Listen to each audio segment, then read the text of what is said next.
에서 인사드리겠습니다. 저는 패스트 캠퍼스 개발 세미나 D-Day의 진행을 맡은 패스트 캠퍼스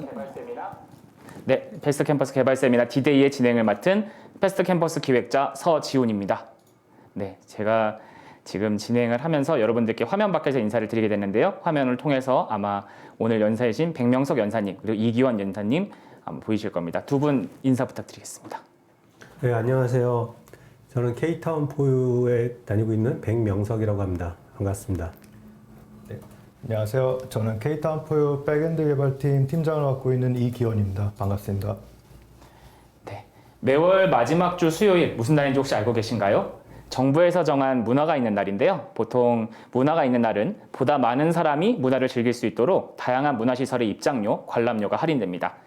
동시에 패스트 캠퍼스에게 이날은 개발자의 날입니다. 보다 많은 분들이 개발을 공부하고 또 함께 이야기 나눠서 성장하실 수 있도록 각 분야의 탑티어 연사님들을 모시고 매월 무료 세미나를 진행합니다.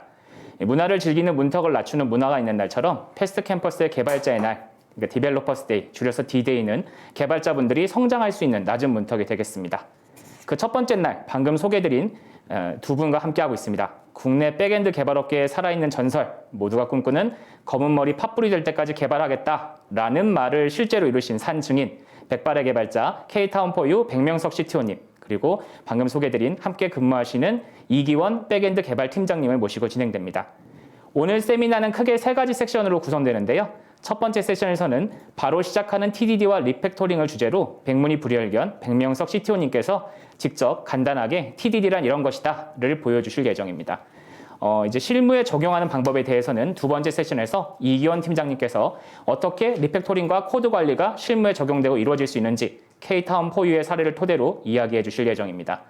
이후 10분간 쉬는 시간을 가진 뒤 팩캠 가족 여러분들께서 사전 설문 그리고 지금 유튜브 댓글창을 통해 남겨주고 계신 질문들 두 연사님께 답을 들어보는 시간을 갖겠습니다. 제 말이 너무 길어지면 안 되니까요. 세미나의 사전적 정의는 토론식 수업이라고 하는데요. 여러분들께서 남겨주신 질문들이 저희 세미나를 구성합니다. 많은 질문들 남겨주시고요. 유익한 정보들, 지식들, 지혜들 얻어가실 수 있는 시간 됐으면 좋겠습니다. 자, 그러면 바로 첫 번째 세션 시작해 보겠습니다. 앞서 소개해드렸던 백명석 CTO님 모시고 바로 시작하는 TDD와 리팩토링 들어보겠습니다. 모두 잠시만 기다려주세요.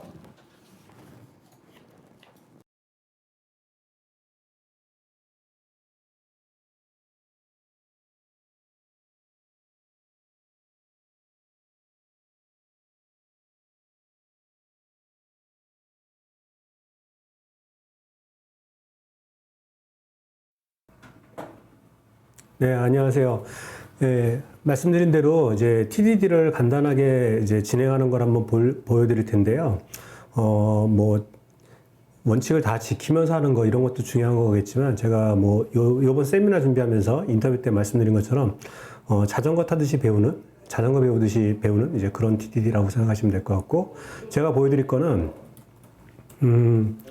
네이버 오픈 API를 호출해 보는 거예요. 그래서 네이버 디벨로퍼 센터에 가서 이제 계정 등록을 하고, 그 다음에 애플리케이션 등록을 하면 이제 그 자기 어플리케이션이 생겨요. 그리고 이렇게 어플리케이션이 생기면 여기에서 이제 클라이언트 아이디하고 시크릿 같은 거를 받아서 이 API를 사용할 수 있게 됩니다. 지금 제가 사용해 보려고 하는 거는 이제 로컬 서치 API예요. 그래서 지금 간단하게 보면 이렇게 지금 인텔리제이로 제가 보여드리고 있는데 지금 쿼리 키는 아마 맛집일 거예요. 맛집을 UTF-8로 지금 표현한 거고요. 이 API를 호출하면 증권인가 보네요. 주식이나 증권인가 봐요. 이렇게 결과 나옵니다. 그래서 이렇게 결과가 나오는 과정을 이제 TDD로 진행하는 걸 한번 해보려고 합니다. 자, TDD로 진행을 해야 되니까 먼저 이제 테스트 클래스를 하나 만들어야 되겠죠. 그래서 네이버 서치 테스트라고 하죠. 그 다음에 저는 지금 그 환경 변수에다가 이렇게 환경 변수에 그 네이버 시크릿하고 아이디를 저장을 해놨어요. 그래서 이거를 읽어오는 테스트부터 먼저 만들 거예요. 근데 저는 테스트 만들면 제일 먼저 하는 게 그냥 지금 이름을 name이라고 인텔리제이가 주고 있는데 그냥 이 정도만 만들어서 얘가 돌아가는지 봅니다. 그래서 지금 내 환경이 테스트를 동작시키는데 문제가 있는지 없는지 보는 것부터 시작을 하고요. 그 다음에 내가 하고 싶은 걸 얘기를 해요. 근데 지금은 저는 제가 뭘 할지가 되게 명확하게 떠올라요. 근데 혹시 안 떠오르면 그냥 name이라는 이름의 메서드에다 테스트를 구현합니다. 그래서 제가 원하는 거는 assert를 할 건데 config라는 거에서 클라이언트 아이디를 읽어오면 그게 empty가 아니야. 예, 이걸 하고 싶어요. 그러면 이거를 먼저 이제 돌아가게 이제 컴파일이 될 정도만 고칩니다. assertj를 쓸 거고요. 그 다음에 config라는 게 없으니까 오류가 날 거예요. 그러면 얘를 저는 그 로컬 베리어블 아니고 그냥 필드 변수로 만들고 싶어요. 얘는 네이버 API config라고 하고 싶어요. 근데 지금 이런 지금 기존에 만들어 놓은 게 있네요. 그래서 그런데 얘를 지울게요. 그러면 이런 클래스가 없기 때문에 오류가 나거든요. 그래서 이 클래스를 별도의 파일로 만들 수도 있지만 그냥 지금은 테스트니까 그냥 이 클래스에다 같이 만들겠습니다. 그래서 클래스라고 만들고요. 그러고 다시 F2로 가서 이제 에러를 보면 오류가 이제 이런 심벌이 없다고 나오죠. 그러면 이제 여기서 자동 완성을 누르면 이제 새로 만들어지죠. 근데 클라이언트 아이디는 스트링이거든요. 그리고 지금 같은 클래스 내에 있기 때문에 굳이 퍼블릭일 필요가 없을 것 같아요. 그 다음에 더 하고 싶은 거는 시크릿도 클라이언트 시크릿도 이제 읽어오고 싶어요. 또 없으니까 오류가 날 거고 그럼 다시 필드를 추가하면 되겠죠. 그 다음에 얘를 돌리면 그리고 얘는 지금 스프링 부트 테스트로 돌리고 싶어요. 그래서 스프링 부트 테스트로 돌린 다음에 이 컴피그는 오토와이어도 되게 만들고 싶어요. 그러면 이 똑똑한 인텔리제이가 얘가 오토와이어 못한다고 나오죠. 그래서 여기 가서 저는 얘를 컴포넌트라고 선언을 해주면 이제 오토와이어드가 안 되는 문제는 해결이 되겠죠. 그리고 얘를 이제 동작화 시킵니다. 당연히 오류가 날 거예요. 널 포인트 익셉션이 나겠죠. 예, 이렇게 제가 추정한 대로 제가 가설을 세운 게 이제 실패한다는데 실패한다는 대로 이제 정확하게 실패하는 걸 확인할 수가 있어요. 그러고 나면 이제 얘를 동작하게 만들면 돼요. 그러면 스프링에 있는 value 이 어노테이션을 써가지고 달러고 그 다음에 환경 변수 이름이 이거였거든요. 네이버 클라이언트 아이디하고 클라이언트 시크릿이에요. 시크릿부터 해야겠네요. 시크릿. 그러면 이렇게 클라이언트 시크릿이라고 주고 하나는 또 클라이언트 시크릿이 아니고 얘는 이제 클라이언트 아이디죠. 예. 이렇게 주면 아마 동작할 것 같아요. empty가 아니니까.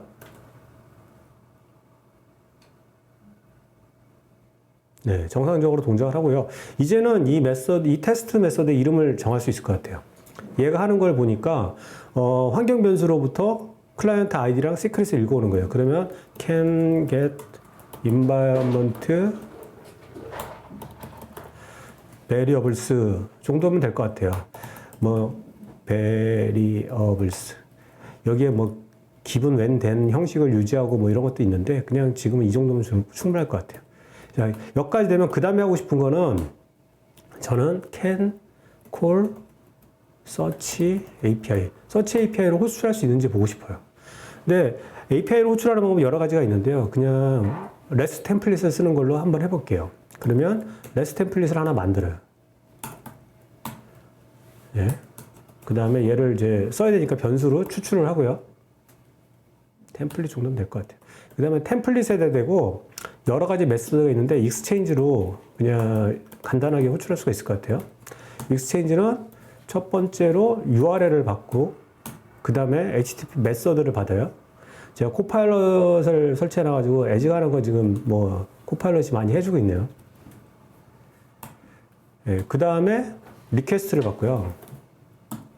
그 다음에 리스판스의 타입을 받아요. 그냥 스트링으로 받아볼게요. 그러면 URL이 없으니까 오류가 나니까 여기서 다시 로컬 베리어블로 URL을 만들고요. 스트링이면 될 것 같아요. 그 다음에 이 URL은 아까 그 REST URL 사용했던 요 HTTP URL을 그대로 사용할 거거든요. 그러니까 얘를 복붙하고요. 그 다음에 여기 쿼리에 있는 영역만 이제 다른 값으로 넣으면 되잖아요. 저는 이제 오늘 수원 왕갈비 통닭을 찾을 거거든요. 그래서 얘를 베리어블로 빼요. 베리어블로 빼고 이름은 쿼리라고 할 거예요. 근데 알아볼 수 없는 글자죠. 그래서 new string을 해주고요. 그 다음에 실제 쿼리 키는 수원 왕갈비 통닭이에요. 근데 얘를 getbytes를 하면서 그러니까 지금 이거를 뭐 다 설명은 안 드리고 이거는 그냥 이렇게 하나보다 이렇게 하시면 될 것 같아요. UTF-8로 바꿔요.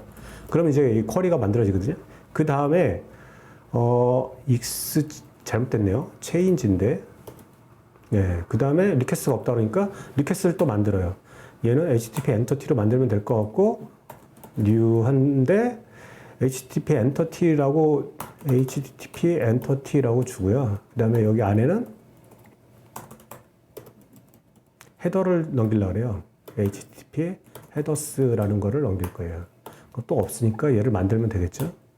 그럼 얘는 HTTP 헤더스라는 애로 만들고 다시 new 하면 되겠죠. 그런 다음에 이 헤더에 아까 있던 요 값들을 그대로 넘겨주면 돼요. 그래서 여기 헤더스에 add를 하는데 application 타입을 주고 그 다음에 여기는 application JSON을 주고요. 그 다음에 헤더에 이제 이 환경 변수 그대로 넘기면 되거든요. 그래서 요거 그대로 복사를 하는데요. 이거는 여기서 복사하는 게 더 쉽겠네요. 여기서 클라이언트 아이디를 복사하고 예, 그래서 여기다가 클라이언트 아이디를 주고요. 그 다음에 값은 아까 테스트했던 것처럼 컴피그에서 갖고 오면 되죠. config. 클라이언트 아이디. 그 다음에 요번엔 아이디가 아니고 시크릿이죠. 시크릿. 예, 이렇게 하면 될 거예요. 이렇게 하면은 이제 호출이 될 것 같아요. 일단 되게 많이 뭐 타이핑을 했는데 정말 돌아가나 한번 볼까요? 여기 오류가 있네요. 컴파일러가 났네요. 예. 예, 돌아는 가죠. 근데 지금 사실 이런 테스트는 굉장히 안 좋은 거죠. 호출은 됐는데 어서트를 안 하고 있어요. 이런 테스트는 지금 커버리지는 굉장히 높일 수 있지만 실제로는 이제 뭐 되게 위험한 테스트죠. 얘가 잘못됐는지도 모르니까. 그래서 일단 결과를 갖고 오고요. 여기서 결과를 갖고 오면서 리스판스라고 했으면 될 것 같고요. 그 다음에 리스판스 갖고 제일 벌써 나왔네요. 예. 코파일럿이 그냥 제가 연습했던 걸 그대로 보여주고 있네요. http status.ok. 예, 호출이 OK가 됐는지 먼저 볼 수 있을 거예요. 예, OK가 날 거고요. OK가 아니에요? 200OK인데? 무슨 에러지?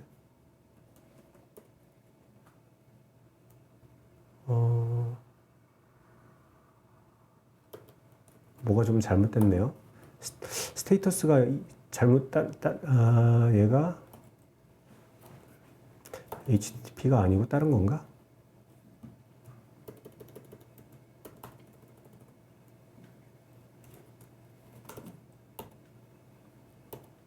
어떻게 인포트가 없는데 되죠? 사고가 났네요. 그래요? 여기 있네요. 그죠? 네. 그리고, 이제 더 많이 오류가 났어요.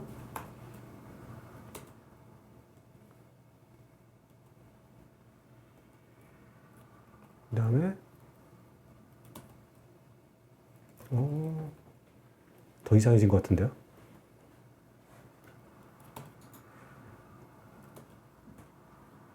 네, 스프링에 있는, 자바 넷에 있는 걸 넣어야 되는 거죠? 그 다음에,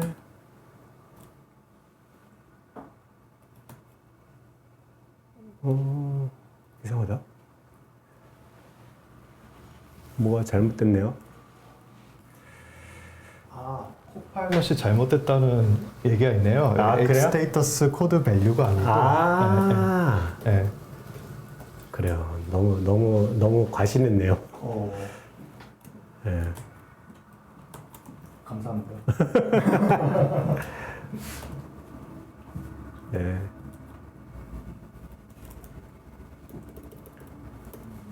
와일드카드는 맞았나 보네요.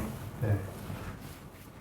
그 다음에 지금 얘가 안 되는 거 보니까 헤더스가 스프링의 HTTP. 얘가 잘못 들어갔어요. 그래서 다시 임포트를 하면 스프링 걸로 하면 그러면 될 것 같고 이제 얘를 돌리면 가뜩이나 조명 때문에 더운데 땀납니다. 이렇게 해서 이제 이퀄까지 됐어요. 근데 사실은 그 리스폰스 바디를 봐야 되잖아요. 그래서 이럴 때 하는 게 이제 그 캐릭터라이제이션 테스트라는 그 기법이 있거든요. 이거는 뭐냐면 어서트를 하는데 리스폰스에 바디를 갖고 와서 이거 갖고 어서트를 할 거예요. 어서트를 하는데 절대 이런 값이 될 수 없는 거랑 비교를 하는 거예요. 그래서 절대 이 값은 아닐 거야. 이렇게 하면 이제 돌리고 나면 테스트가 틀렸다고 알려주겠죠. 절대 이 값은 아닐 거니까. 그러면 여기서 이제 이 값을 기대했는데 이 값이 왔구나 라고 해서 이제 뭔가를 변경할 수가 있겠죠.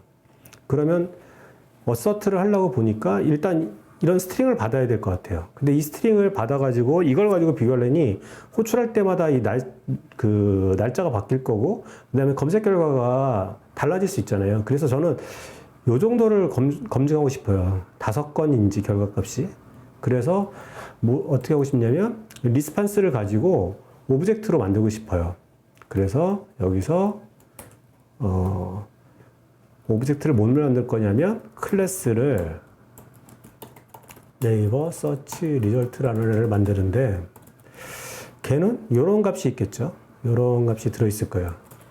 그래서 그걸 복사해서 여기다 갖다 붙여놓고 그 다음에 얘를 가지고 다 처음에 그냥 다 스트링으로 하면 될 것 같아요. 스트링으로 바꾸고 제가 그 지금 에디트 모드를 그 빔을 쓰고 있거든요. 그래갖고 좀 편하게 하는 것 같아요. 이렇게 바꿀 수 있을 거고 얘는 리스트 아이템이라는 클래스가 될 거고 또 아이템이라는 클래스가 이런 값들이 있겠죠. 이런 값이 있을 거라 여기다 또 갖다 붙여 놓고요.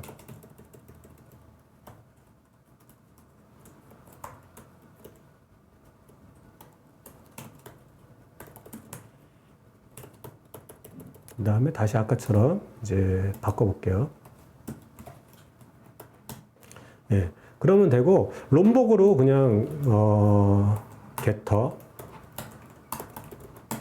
그 다음에 setter 그 다음에 toString 정도 넣으면 될 것 같아요. 그 다음에 여기도 넣어주고요. 지금 리스트가 임포트가 안 됐으니까 임포트를 해주겠습니다. 그러고 나면 이제 이런 게 될 거예요. 리스판스를 가지고 클래스를 만들 수 있겠죠. 그래서 오브젝트 매퍼를 이용해서 리드 밸류를 하는데 리스판스에 getBody 한 다음에 네이버 서치 리절트 이렇게 바꿔주면 그러면 얘가 익셉션이 있네요. 익셉션 잡아주고 얘를 변수로 하면 이렇게 서치 리절트라는 애가 나오겠죠. 그런 다음에 네이버 서치 리절트에 그 get total 얘를 가지고 이제 검증할 수 있을 거예요. 이거는 is equal to string이니까 이렇게 하면 되겠죠, 그죠? 그러면 이제 동작하면 이제 실행하면 다 성공을 할 것 같아요. 네. 이렇게 해서 지금 네이버 검색 API를 호출하는 걸 만들었거든요. 그러니까 저는 지금 여기까지만 지금 보여드리려고 하고 있고, 이 이후에는 얘를 이제 메서드로 추출하고, 그런 다음에 다시 프로덕션에 있는 어떤 클래스로 이동시키고 이러면은 이 테스트를 계속 동작시키면서 안전하게 리팩토링을 해서, 그래서 이제 프로덕션 코드를 만들 수가 있는 거죠. 만약에 이렇게 안 하고 처음부터 이제 네이버 API에 대해서 좀 공부하고 설계를 하고 그 다음에 코딩을 다 한 다음에 테스트를 추가했다면 조금 불편했을 수 있을 거예요. 근데 저는 지금 계속 테스트를 제가 마음만 먹었으면 30초마다 돌려볼 수 있었을 것 같거든요. 그렇게 했기 때문에 굉장히 편안하게 제가 집중하면서 중간에 코파일럿 때문에 제가 실수를 하긴 했지만 그렇게 하면서 이제 코드를 만들어 나갈 수 있었을 것 같아요. 제가 오늘 보여드릴 건 여기까지입니다. 감사합니다. 네, 화면 밖에서 인사드립니다. 진행자입니다. 좋은 말씀 들려주신 백명석 CTO님께 다시 한번 큰 박수 부탁드립니다. 실제 박수 소리가 들리진 않으니까요. 채팅창 통해서 박수 이모지 잘 들었다는 인사 많이 남겨주시면 감사하겠습니다. 네. 지금 채팅 통해서 많은 분들이 참여해 주시고 계시고 질문을 주고 계신데요. 저희가 세션 종료 후에 질의응답 시간도 준비되어 있습니다. 그래서 질의응답 진행하면서 여러분들께서 남겨주신 질문들 많이 소개해 드리도록 하겠습니다.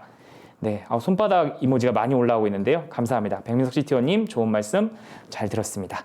자, 그러면은 이제 두 번째 세션으로 넘어가 보겠습니다.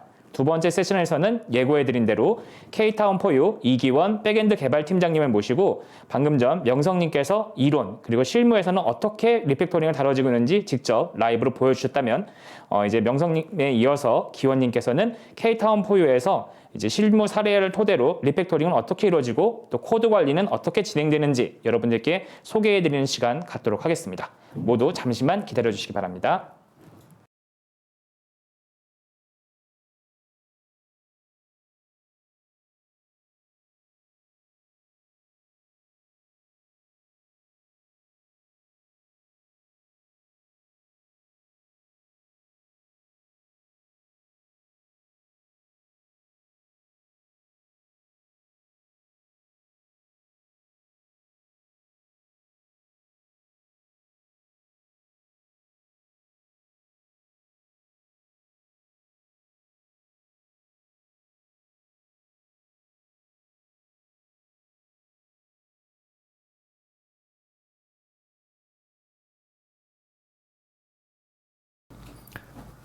네, 안녕하세요.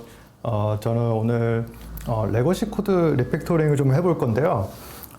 사전 질문도 받았는데 가장 많이 받았던 질문 중에 하나가 레거시 코드에서 리팩토링하고 테스트 추가 이런 걸 어떻게 하느냐, 이런 질문들이 되게 많았던 것 같아요. 근데 제가 오늘 보여드릴 거는 트위터에 좀 오래된 글인데 되게 유명한 말이죠. 켄트백이 이런 말을 했거든요. 먼저 변경하기 쉽게 만들고 그 다음에 쉽게 변경한다고요? 근데 어려울 수 있다 이렇게 써져 있어요. 그래서 트위터에서 아마 이 태그로 찾아보시면 굉장히 많은 글을 볼 수 있습니다. 네. 제가 오늘 보여드릴 거는 이런 내용이에요. 이게 레거시 코드라고 생각하시면 돼요. 여기서 여기가 목적지가 우리의 목적지인데 레거시 코드에 변경을 일으킨다고 생각을 해볼까요? 그러면 이렇게 변경을 일으키는 것보다는 위로 조금만 가면 고속도로가 있어요. 이 고속도로에는 우리들이 원하는 뭐 테스트라던가 TDD라던가 이런 좋은 개발 습관 같은 거를 다 적용해 볼 수 있는 거예요. 그래서 코드로 바로 보여드릴게요. 저는 이거는 사실 굉장히 추격해 놓은 버전인데요. 실제로는 이 클래스가 한 5,000 라인 정도 됐어요. 그리고 메서드도 이거보다 훨씬 길었는데 그 중에서 이제 요 세션을 위해서 조금 발췌를 해 놓은 거고요. 여기서 보면 저의 요구사항은 이거였어요. 가격 로직을, 그러니까 최종가. 이제 이커머스에는 여러 가지 할인 가격이 있는데 그 중에서 최종가 로직을 변경해 시켜달라라는 거였어요. 그래서 저는 이제 이렇게 웨스를 쭉 보는데 굉장히 딱 봐도 여러분들이 많이 보시는 그런 레거시 코드예요. 거의 이제 뭐 SI 같은데 스타일이 이렇죠. 거의 이제 해시맵으로만 돼 있고 클래스 이런 게 별로 없어요. 이렇게 뭔가 강타입 언어의 장점을 뭉개는 이런 짓은 많이 하죠. 그래서 쭉 이렇게 봤어요.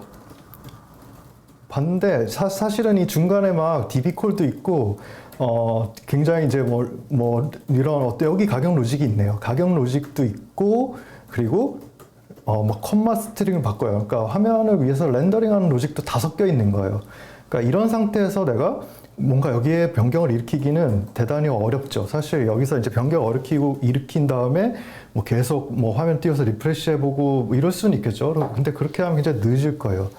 그게 아니고 테스트를 만약에 이 클래스 전체를 테스트 안에다가 넣기가 굉장히 까다롭습니다. 왜냐면 일단 해시맵 이런 거기 때문에 이걸 테스트 안에다 넣는 게 되게 까다로워요. 네. 그래서 여기서부터 여기가 이제 가격 로직이 있는 부분이니까 여기서부터 시작을 할 건데요. 이제 변수 이름부터 굉장히 이상해요. 뭐 릉, 셀 프라이스 이렇게 돼 있는데 릉이라는 거는 롱이에요. 네, 롱 이 헝가리안 노테이션이라 그러는데 대단히 오래전 코드이기도 하고 그때도 이제 잘 개발된 건 아니라서 뭐 여긴 보니까 셀 프라이스랑 파이널 셀 프라이스가 있고 다시 또 파이널 프라이스가 있어요. 그래서 제가 그때 이걸 개발하면서 히스토리를 좀 보니까 사실은 얘를 처음에는 이제 여기 PRD라는 애는 DB에서 나오는 값이거든요. 근데 처음에는 얘를 파이널 프라이스라고 만들었지만 좀 하다 보니까 얘가 진짜 파이널 프라이스가 됐어요. 그래서 사실 얘는 그냥 디스카운티드 프라이스입니다. 그래서 우리가 알아보기 쉽게 먼저 작은 리팩토링부터 시작할 거예요. 작은 리팩토링이라는 거는 일단 로직에 영향이 없는 거예요. 그러니까 일단 로직을 바꾸기 전에 바꾸기 쉽게 만드는 거예요.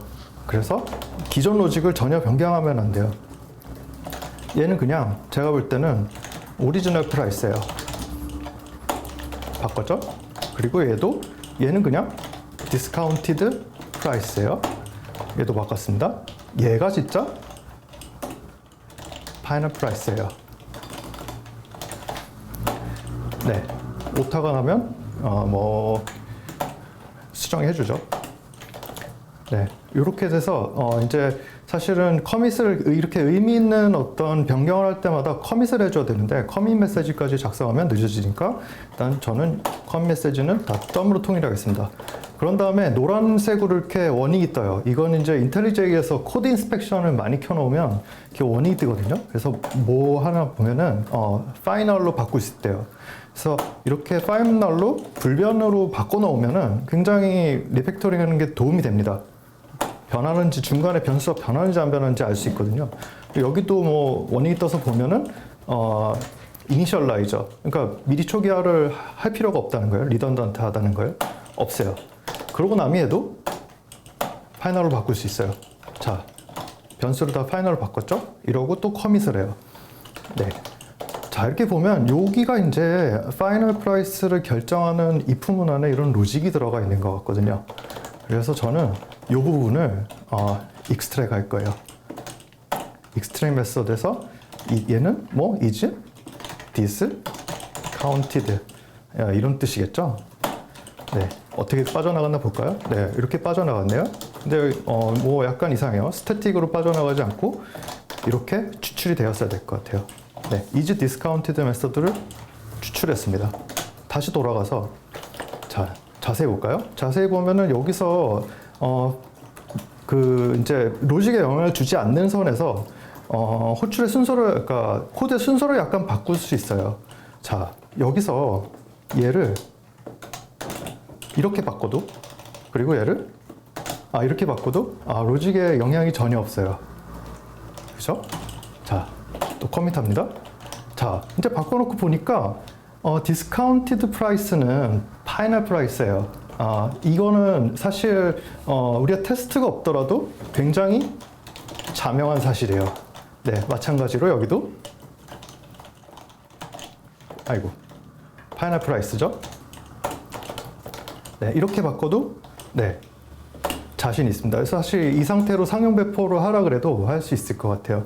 네, 자, 여기까지 했는데 자, 여기 보면은 이 안에서 파이널 프라이스를 결정하는 거, 그러니까 이 어사인하고 그리고 여기 데이터 풋하는 뭐 컴마 스트링 이 부분은 프레젠테이션 로직이에요. 그러니까 뭔가 결정하는 부분하고 뭔가 비즈니스 로직하고 프레젠테이션 로직이 섞여 있는 거예요. 자, 이런 거를 어떻게 분리하냐면요. 이런 경우에는 저는 보통 이 부분을 복사합니다. 네, 이렇게 복사해요. 컴파일 에러가 나죠. 일단 복사한 상태로 컴파일 에러 나더라도 커밋을 해요. 그리고 윗부분에서는 네, 파이널 프라이스만 결정해 주고요. 아랫부분에서는 데이터뿐만 해요. 자, 이러면 갈라져 나가죠? 또 커밋을 합니다. 자, 여러분들이 이 모양을 되게 잘 기억해 놔야 될 필요가 있어요. 이렇게 파이널이 하나 있고 if else에서 이렇게 assign 하는 경우, 이런 경우는 항상 예쁘게 extract 메서드가 돼요. 네. 그래서 저는 얘 이름을 final price 이렇게 정하겠습니다. 네. 어떻게 빠져나갔나 볼까요? 네. 이렇게 나왔는데 일단 extract 했으니까는 커밋을 한번 하고요. 왜 이렇게 커밋을 자주 하는지 궁금하신 분도 있을 텐데요. 커밋을 자주 하면은 제가 실수했을 때 바로 업기가 쉬워요. 그리고 어차피 우리가 이제 PR이나 이런 걸 통해서 머지를 할 때는 스쿼시 머지를 하거든요. 그러니까 뭐 커밋이 너무 잘다고 해서 걱정할 필요는 없을 것 같아요. 자, 여기 워닝이 뜨네요.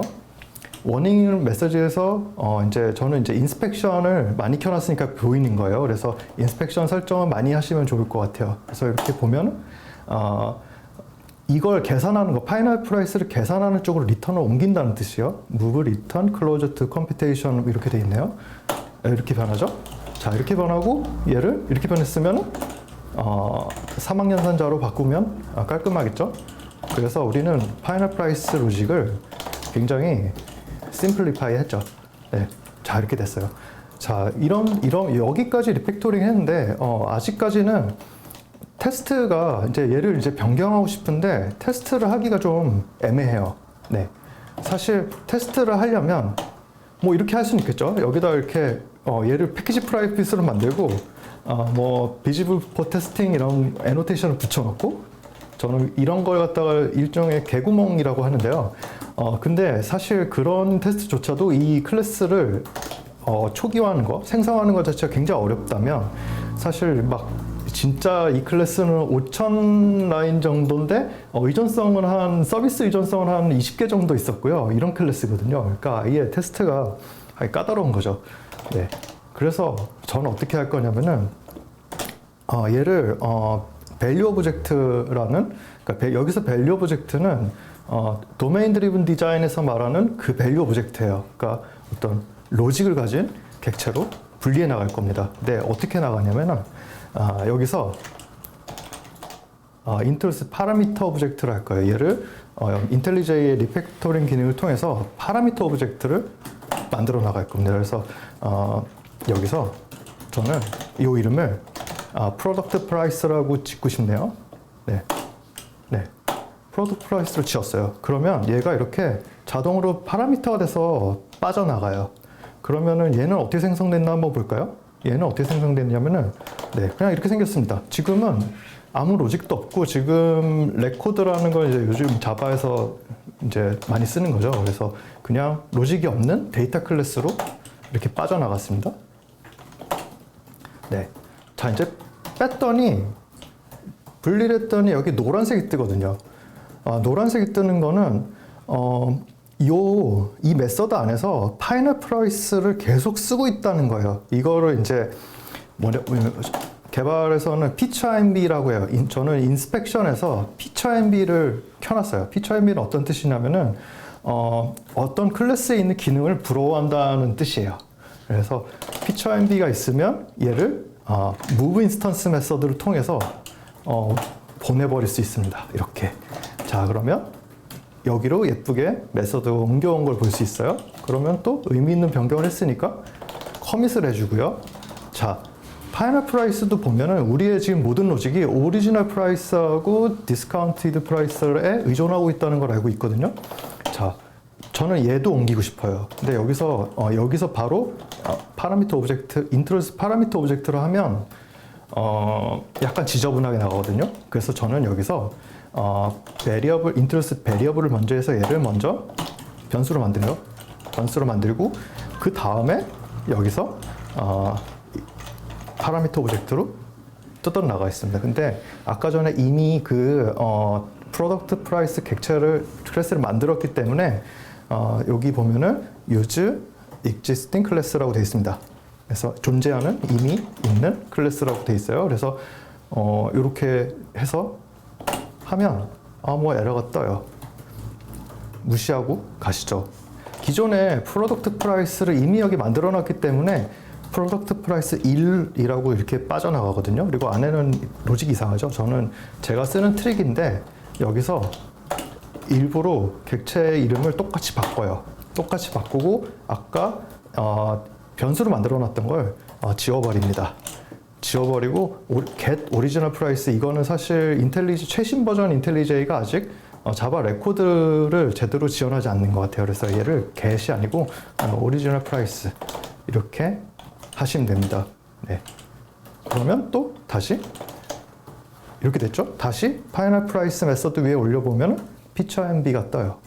자, 피처 MB가 뜨면 항상 우리가 리팩토링 할 때 중요한 거는 메서드를 추출해 놓으면은 그 메서드가 여기 지금 이 클래스에 있어야 되는지 판단해 볼 필요가 있거든요.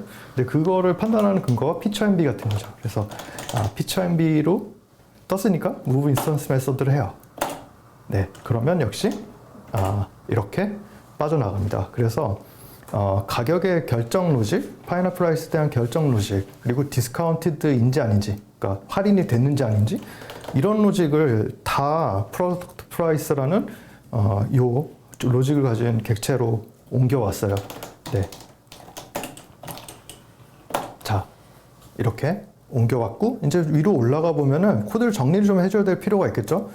자, 여기서 이제 자꾸 인트로듀스 파라미터 오브젝트를 하다 보니까 굉장히 많이 이렇게 new를 막 하고 있죠. 이럴 때 한번 똑같은 거를 두 개가 있네요. 똑같은 거를 이렇게 해서 변수를 만들어주면 좋겠죠. 네. 네. 그래서 네. 자, 이제는 이 객체를 변경시킴으로써 기존에 있는 클래스에 영향을 가지 않고 이 객체를 변경시킴으로써 가격에 대한 모든 로직을 변경할 수 있습니다. 가령 여기다가 여러 가지 조건을 추가할 수도 있고요. 근데 그 전에 이 상태에서 테스트를 먼저 추가를 해야 돼요. 네, 테스트를 추가해 볼게요. 저는 오늘은 파이널 프라이스에 대한 로직을 추가해 보겠습니다. 왜냐면은 파이널 프라이스 안에서 이지 디스카운티드도 있기 때문에 파이널 프라이스를 잘 만들면 테스트를 하면은 아마 커버리지 100%가 나올 것 같아요. 그래서 일단 테스트를 하는데 크게 고민할 필요가 없어요. 왜냐면은 지금은 저 파이널 프라이스는 제가 툴만 써서 분리해 나간 거거든요. 그래서 제가 그냥 옳습니다. 레거시 코드에서 제가 이미 그냥 지금도 잘 돌아가고 있는 코드이기 때문에 제가 옳아요. 파이널 프라이스 네, 얘가 equal to 뭘까요? 돌려볼까요? 테스트가 돌아가는 사이에 얘를 이런 거를 이제 테스트를 조금 더 쉽게 만들기 위해서 베리어블로 빼줄까요?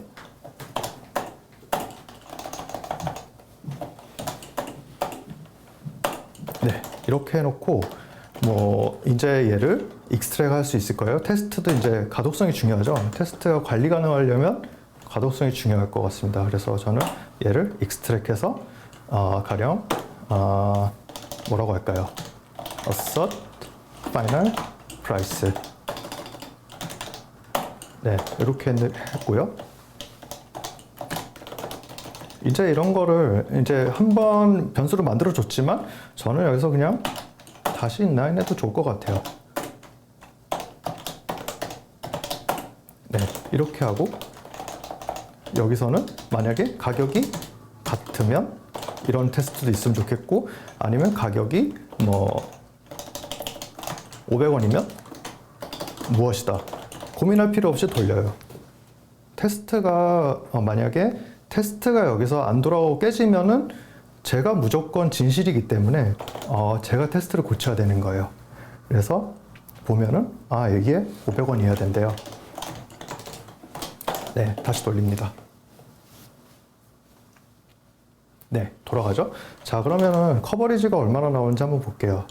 당연히 뭐 얼마 안 되니까 100%가 되겠죠.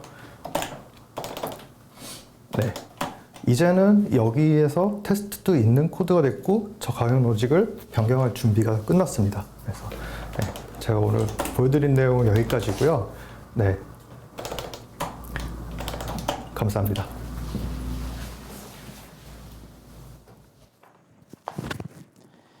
네, 이기원 팀장님 좋은 말씀 감사드립니다. 자, 팀장님께도 저희 이모지로 박수 부탁드리겠습니다. 네, 박수가 올라오고 있습니다. 지금까지 두 연사님께서 리팩토링에 대한 지식을 넘어서 지혜까지 공유해 주셨는데요. 아마 보시는 분들께서도 이거 내 상황에는 어떻게 적용해 볼 수 있지? 이런 고민을 많이 하셨을 것 같아요. 그 고민 이어지는 세션에서 함께 이야기 나눠보겠습니다. 그 전에 제가 두 가지 정도 공지를 드리겠습니다. 첫 번째는 질문창 통해서 저 이거 오늘만 볼 수 있나요? 다시 보고 싶은데 다시 볼 수 있는 방법은 없나요? 라는 질문을 주셨는데요. 저희 오늘 세미나는 라이브로 진행되는 만큼 이 생방송을 놓치시면 정말 안타깝게도 다시 보실 수 있는 방법은 없습니다. 다만 저희 패스트 캠퍼스에서 함께 토론하고 함께 성장하는 코호트 커뮤니티형 교육을 준비하고 있습니다. 이너서클이라는 과정이고요. 오늘 함께 해주고 계신 백명석 연사님 그리고 이기원 연사님께서도 저희 백엔드단에서 자바 스프링을 소재로 클린 코드에 대해서 교육 과정을 준비해주고 계십니다. 아직 모집이 진행 중이니까요. 두 분께 더 많은 얘기 들어보고 싶다. 나 이 영상 한번 더 보고 싶다 하신 분들께서는 한번 교육 페이지도 한번 살펴봐 주시면 감사하겠습니다. 그리고 두 번째는 저희가 지금부터 10분 정도 휴식을 가지려고 합니다. 10분 뒤에는 이 쉬는 시간 뒤에는 여러분들께서 사전에 그리고 또 지금 유튜브 댓글창을 통해서 남겨주고 계신 질문과 또 의견들을 토대로 이야기 나눠보는 시간 갖겠습니다. 이 10분간에도 질문은 저희가 계속 받으니까요. 나 이거 좀 궁금했다. 두 분께 이거를 좀 물어보고 싶었다 하는 게 있으시다면 편하게 저희 유튜브 댓글창에 남겨주시면 감사하겠습니다. 지금까지 들어주셔서 감사합니다. 그러면 10분 뒤에 다시 인사드리겠습니다.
네, 잠시 후 1분 뒤에 세 번째 세션 시작하겠습니다. 혹시 자리에 아직 돌아오시지 않은 패킹 가족 여러분들께서는 모두 자리로 돌아와 주시기 바라겠습니다. 1분 뒤에 시작하겠습니다.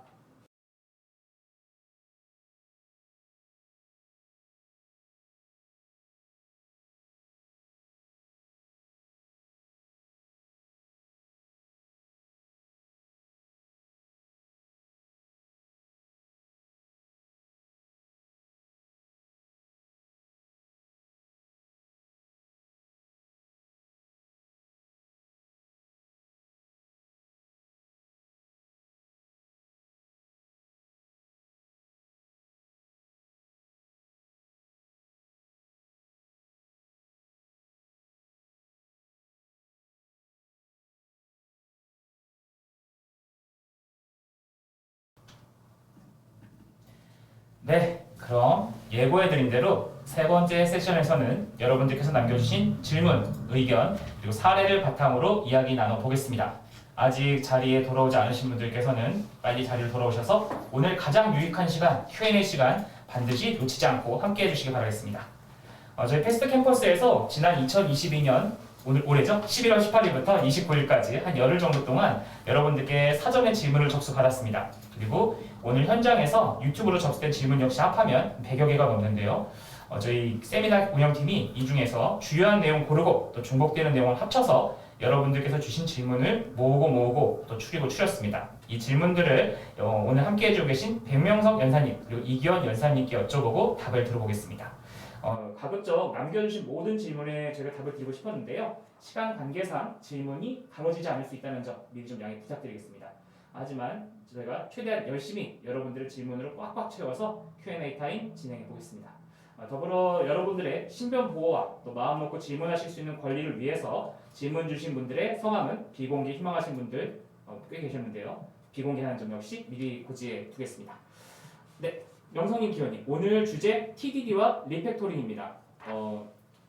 TDD와 리팩토링인데요. 제 마이크 소리가 조금 덜 들어간다는 얘기가 있네요. 네, 목소리 잘 들리시나요? 네, 죄송합니다. 오늘 주제 TDD와 리팩토링입니다. 사실 TDD와 리팩토링을 주제로 정했을 때 저희가 어떤 질문이 들어올까 굉장히 궁금했는데요. 가장 많이 들어온 질문, 구현하기도 바쁜데 리팩토링 신경 쓰기 어렵다. 하긴 해야겠는데 어떻게 해야 될지 모르겠다. 혹은 코드를 뜯어봐도 저희가 흔히 말하는 코드가 더러워서 손을 못 대겠다 하는 질문을 주신 분들이 계셨습니다. 그래서 첫 번째 세션 그리고 두 번째 세션에서 명성님과 기원님께서 직접 시연을 보여주시기도 했는데요. 저희가 먼저 두 분께 이 질문부터 드려보겠습니다. 리팩토링 필요하다라는 그 이상 충분히 알겠는데 시도가 어렵다라는 현실적인 질문을 굉장히 많이 주셨어요. 그래서 이 리팩토링의 이상과 현실에 대해서 좋은 것은 알겠는데 일정이나 진행 어떻게 할 수 있을까에 대해서 두 분께 먼저 질문 드려보겠습니다. 네, 많이 나오는 질문이죠. 뭐 TDD가 됐든, 뭐 리팩토링이 됐든, 객체장이 됐든 그런 거 다 현실에서는 동작하지 않는 것 같다. 우리 현실하고는 안 맞는 것 같다. 이런 얘기들 많이 하거든요. 근데 이제 그럴 때 제가 많이 예를 드는 게 태권도예요. 대한민국 남자들은 대부분 태권도 1단 아니면 2단 정도 되거든요. 근데 우리가 학창시절이나 이럴 때 뭐 싸움을 하면 태권도로 싸우는 사람은 볼 수가 없어요. 그럼 태권도는 실전 무술이 아니라서 그 싸움할 때 안 나오나? 예, 근데 제가 어떤 영상을 봤더니 모든 무술 중에 태권도 발차기의 파괴력이 가장 높음으로 나오더라고요. 근데 태권도를 싸움을 많이 안 하는 건 태권도가 우리 몸에 많이 안 익어서인 것 같아요. 태권도를 충분히 익힌 태권도 뭐 한 6, 7단 되는 분들은 그런 분들은 아마 태권도로 날아다니면서 싸움을 하실 거예요. 근데 TDD나 리팩토링도 그런 것 같아요.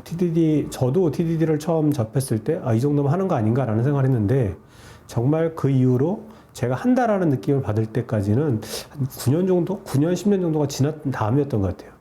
충분히 한다고 생각했지만 그렇지 못했고, 내가 정말 하는구나라고 느낄 때는 그냥 내가 의식하지 않아도 내가 TDD를 하는 그런 상황이었던 것 같아요. 그래서 뭐 일정이 부족하다라는 얘기는 그러면 TDD나 리팩토링을 안 하면 일정을 빨리 할 수 있다는 얘기인가? 그렇게 만든 프로그램은 그러면 배포한 후에 결함이 없나? 그리고 그렇게 결함이 없는 소프트웨어들은 나중에 우리가 유지 보수나 기능 추가를 위해서 수정을 해야 될 때 처음 만들 때처럼 그렇게 빠르게 만들 수 있나? 그렇지 않다고 생각을 하거든요. 그래서 왜 테스트를 뭐 TDD가 테스트가 중요한 건 아니지만 그 TDD를 하면 이제 테스트도 얻어지니까 그러면 왜 배포 후에 브라우저에서 손으로 하는 테스트는 비용을 안 치고 코드에 테스트를 넣어서 반복적으로 자동화할 수 있는 거는 비용으로 치는지 이게 좀 말이 안 되는 것 같고요.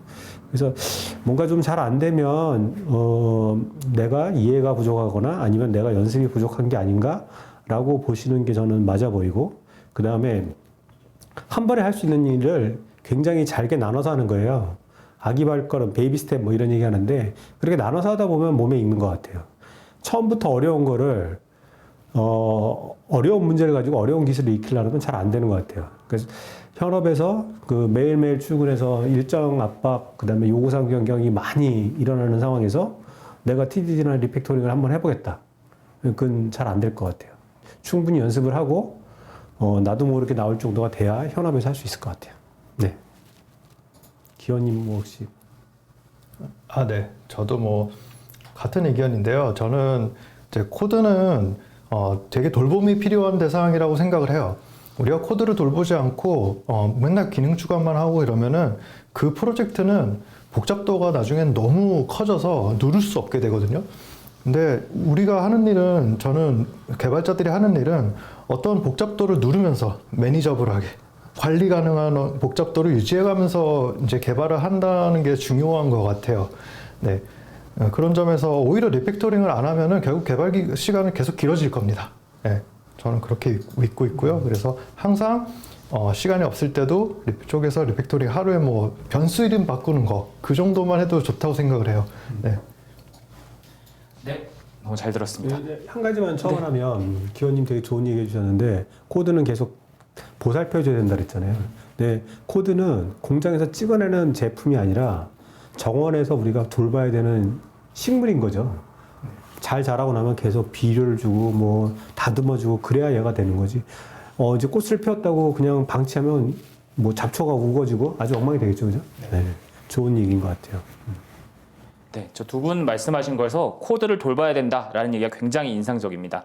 질문 주신 분들께서 이 코드에 대한 얘기를 많이 주셨어요. 그래서 특히 레거시는 누군가에게는 재산 혹은 뭐 유산으로 받아들여진 반면에 또 누군가에게는 숙제나 부채처럼 여겨질 수도 있을 것 같습니다. 그래서 많은 분들께서 이 레거시 코드를 관리하는 방법, 특히 이 중에서도 테스트 코드를 추가하는 노하우에 대해 질문을 좀 주셨는데요. 여기에 대해서 답변 주실 수 있을까요?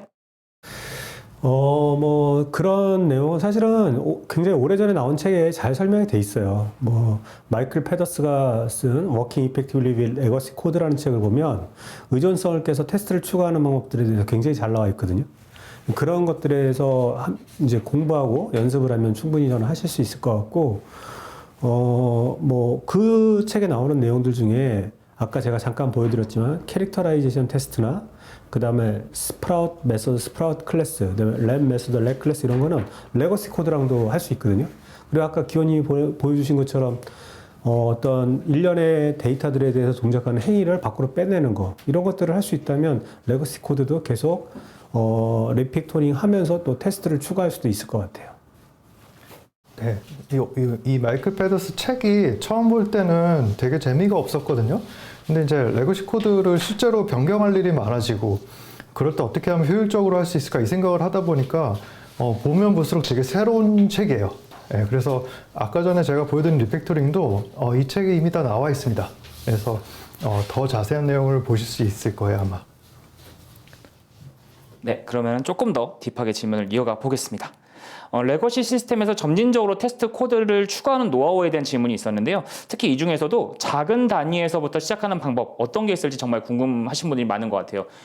막연하게 해야겠다가 아니라 어디서부터 어떻게 첫 걸음을 뗄까? 이 걸음마, 아까 말씀하신 자전거로 친다면 처음 페달을 밟으시는 분들에게 어떤 조언해 주실 수 있을까요? 그 테스트를 거대한 코드 블럭에 대해서 테스트를 추가하는 거는 그렇게 만만치가 않죠. 근데 이제 뭐 그럴 때 보면 테스트는 보통 밖에서 안으로 들어가라고 그래요. 그러니까 인덴테이션으로 쭉 들어가 있다면 가장 밖에 있는 코드부터 검증을 하고 점점 안으로 들어가라고 그러거든요. 그러면서 계속 테스트를 커버리지를 높여가는 거고 그 다음에 또 리팩토링은 반대로 안에서부터 나오라 그래요. 가장 깊숙한 곳에 있는 코드부터 빼내면서 리팩토링을 해나가고 근데 이거는 답은 없는 것 같아요. 예를 들면 그 워킹 이펙티블리 레거시 코드 같으면은 굉장히 많은 부분에서 테스트로 이제 안전망을 만들고 나서 공격적으로 리팩토링을 해라라고 돼 있거든요. 그게 원칙적이라면 지금은 조금 더 세상이 좋아진 것 같아요. 뭐 특히 인텔리제이 같은 그런 툴이 너무 좋아져가지고 일부는 그 테스트 없이도 자동화된 툴로 리팩토링 할 수 있는 부분도 있는 것 같고요. 그리고 어떤 코드에 테스트를 추가하거나 리팩토링 할 때 저는 순서가 있는 것 같아요. 모든 레거시 코드에 다 테스트 코드를 추가하고 리팩토링을 해야지라고 하면 너무 좋겠지만 그동안 저희가 사용자에게 새로운 기능을 제공하는 건 아무것도 없거든요. 그러면 저는 뭐 리팩토링을 해서 코드를 깨끗하게 만들 수는 있을지 몰라도 뭐 전혀 사용자에게 가치를 제공하지 못하는 거죠. 그래서 자주 보고 내가 볼 때마다 이해하기 힘든 코드가 있다. 그러면 그런 데다가 뭐 처음엔 커멘트를 달겠지만 그런 데다가 리팩토링을 하거나 테스트를 추가해서 코드를 이해하고 변경하기 쉽게 만드는 그런 노력이 필요한 것 같고요. 그 다음에 제가 그 사전 질문을 받아봤을 때 보면은 TDD를 테스트를 추가하는 수단? 이렇게 느끼는 분들이 좀 많이 있는 것 같아요. 근데 TDD를 만든 켄트백이 얘기할 때 자기가 TDD에서 좀 이름을 잘못 지은 것 같다. 테스트 드리븐 디벨롭먼트가 아니고 테스트 드리븐 디자인이거나 테스트 퍼스트 디벨롭먼트라고 했어야 되는데 라고 하는 그런 글을 본 적이 있거든요. 그 TDD는 테스트로 시작해서 좋은 설계를 만드는 코드를 만드는 기법이지 뭐 어떤 기능에 대해서 테스트를 추가하는 기법은 아니거든요. 그래서 그거는 좀 구분해서 보셔야 되는 것 같고 TDD를 하는 제일 큰 목적은 좋은 설계를 만드는 거예요. 테스트하기 좋은 코드는 대부분 설계가 좋아요. 그리고 테스트로 안전망만 확보하겠다. 그거는 그냥 구현한 다음에 테스트를 추가해도 되거든요. 근데 대부분 그럴 때 테스트를 추가하기 굉장히 어렵죠. 왜냐하면은 좋은 설계에 좀 미치지 못하는 코드이기 때문에 테스트 추가가 더 어려운 것 같아요. 말씀 감사합니다. 기건님. 네. 그러면은 잠깐 짬을 내서 저희 댓글창에 올려주신 반응들 소개해 보겠습니다. 해피한 샤크님, 어찌 보면 누구나 다 아는 상식들인데 지키고 실천하기가 그렇게 어렵다라는 말씀을 주셨어요. 또 현구 제프리님, 돌봄이 필요하다. 너무나 공감이 가는 내용이다 주셨습니다. 지금 사실 많은 분들께서 말씀 주신 대로 저희 모두 이 주제가 얼마나 중요한지 모두 공감을 하고 있습니다. 근데 사실 저희 질문 중에요. 가장 많이 들어온 내용 아마 많이 여러분들께서 동료분들께 혹은 상사분들께 들어보셨을 내용인 것 같아요. 이거 실무에 적용을 하긴 해야겠는데 일정이랑 리소스 너무 힘들다. 혹은 대표님이나 상사님이 이런 말씀 하실 수도 있겠죠. 코드 그거 한 번에 잘 짜면 되지 TDD 시간 낭비야. 이런 의사결정권자 어떻게 설득해야 되는지 모르겠다. 라는 질문들을 많이 주셨습니다. 아마 두 분께서도 현업에서 일하시면서 이런 의견들과 많이 부딪히셨을 것 같은데요. 이런 분들께 해주고 싶은 말씀 혹은 조언이 있으실까요? 일단 TDD하고 리팩토링은 그 상사의 허락이 필요한 영역이 아니에요. 내가 개발을 하는데 내가 그거를 포르브를 쓰든 와일룹을 쓰든 그건 내 마음이잖아요. 그 어떻게 할 건지에 대해서 어떻게 구현하는 게 가장 좋은지는 내 실력에 맞게 내가 정하는 거란 말이에요. 뭐 상사가 있다면 그 사람이 저한테 요구할 수 있는 거는 무엇을 언제까지 만들었으면 좋겠어 라는 건 요구할 수 있겠죠. 근데 그걸 어떻게 만들면 좋겠어? TDD를 하면 좋겠어? 안 하면 좋겠어? 그런 부분은 그분이 결정할 영역은 아닌 것 같아요. 그분이 정말로 막 TDD나 리팩토링에 엄청난 대가인데 하지 말라고 그런다면 모르겠지만 그렇지 않을 가능성이 높잖아요. 그래서 이건 허락을 구하는 게 아니라 이거는 그냥 내가 일을 잘하기 위해서 내가 사용해야 되는 기술 중에 하나다. 내가 사용하기 위한 어떤 툴 중에 하나 이렇게 보셔야 될 것 같고요. 그리고 이해 당사자들을 설득하는 그것도 개발자의 몫이에요. 개발자가 앉아서 개발만 하는 게 아니라 예를 들어서 경영진이 그런 우려를 갖고 있다면 우리가 이렇게 TDD나 리팩토링을 해서 뭐 코드의 품질을 높여서 요번에 우리가 리팩토링을 해서 살짝 더 걸리는 것 같았지만 100%가 나니까 장애 발생률이 훨씬 줄어들지 않았느냐 아니면 그 이후에 새로운 기능을 추가하거나 변경하는데 더 빨리 하지 않았느냐 이런 걸 보여줄 수 있다면 반대할 이유는 없을 것 같아요.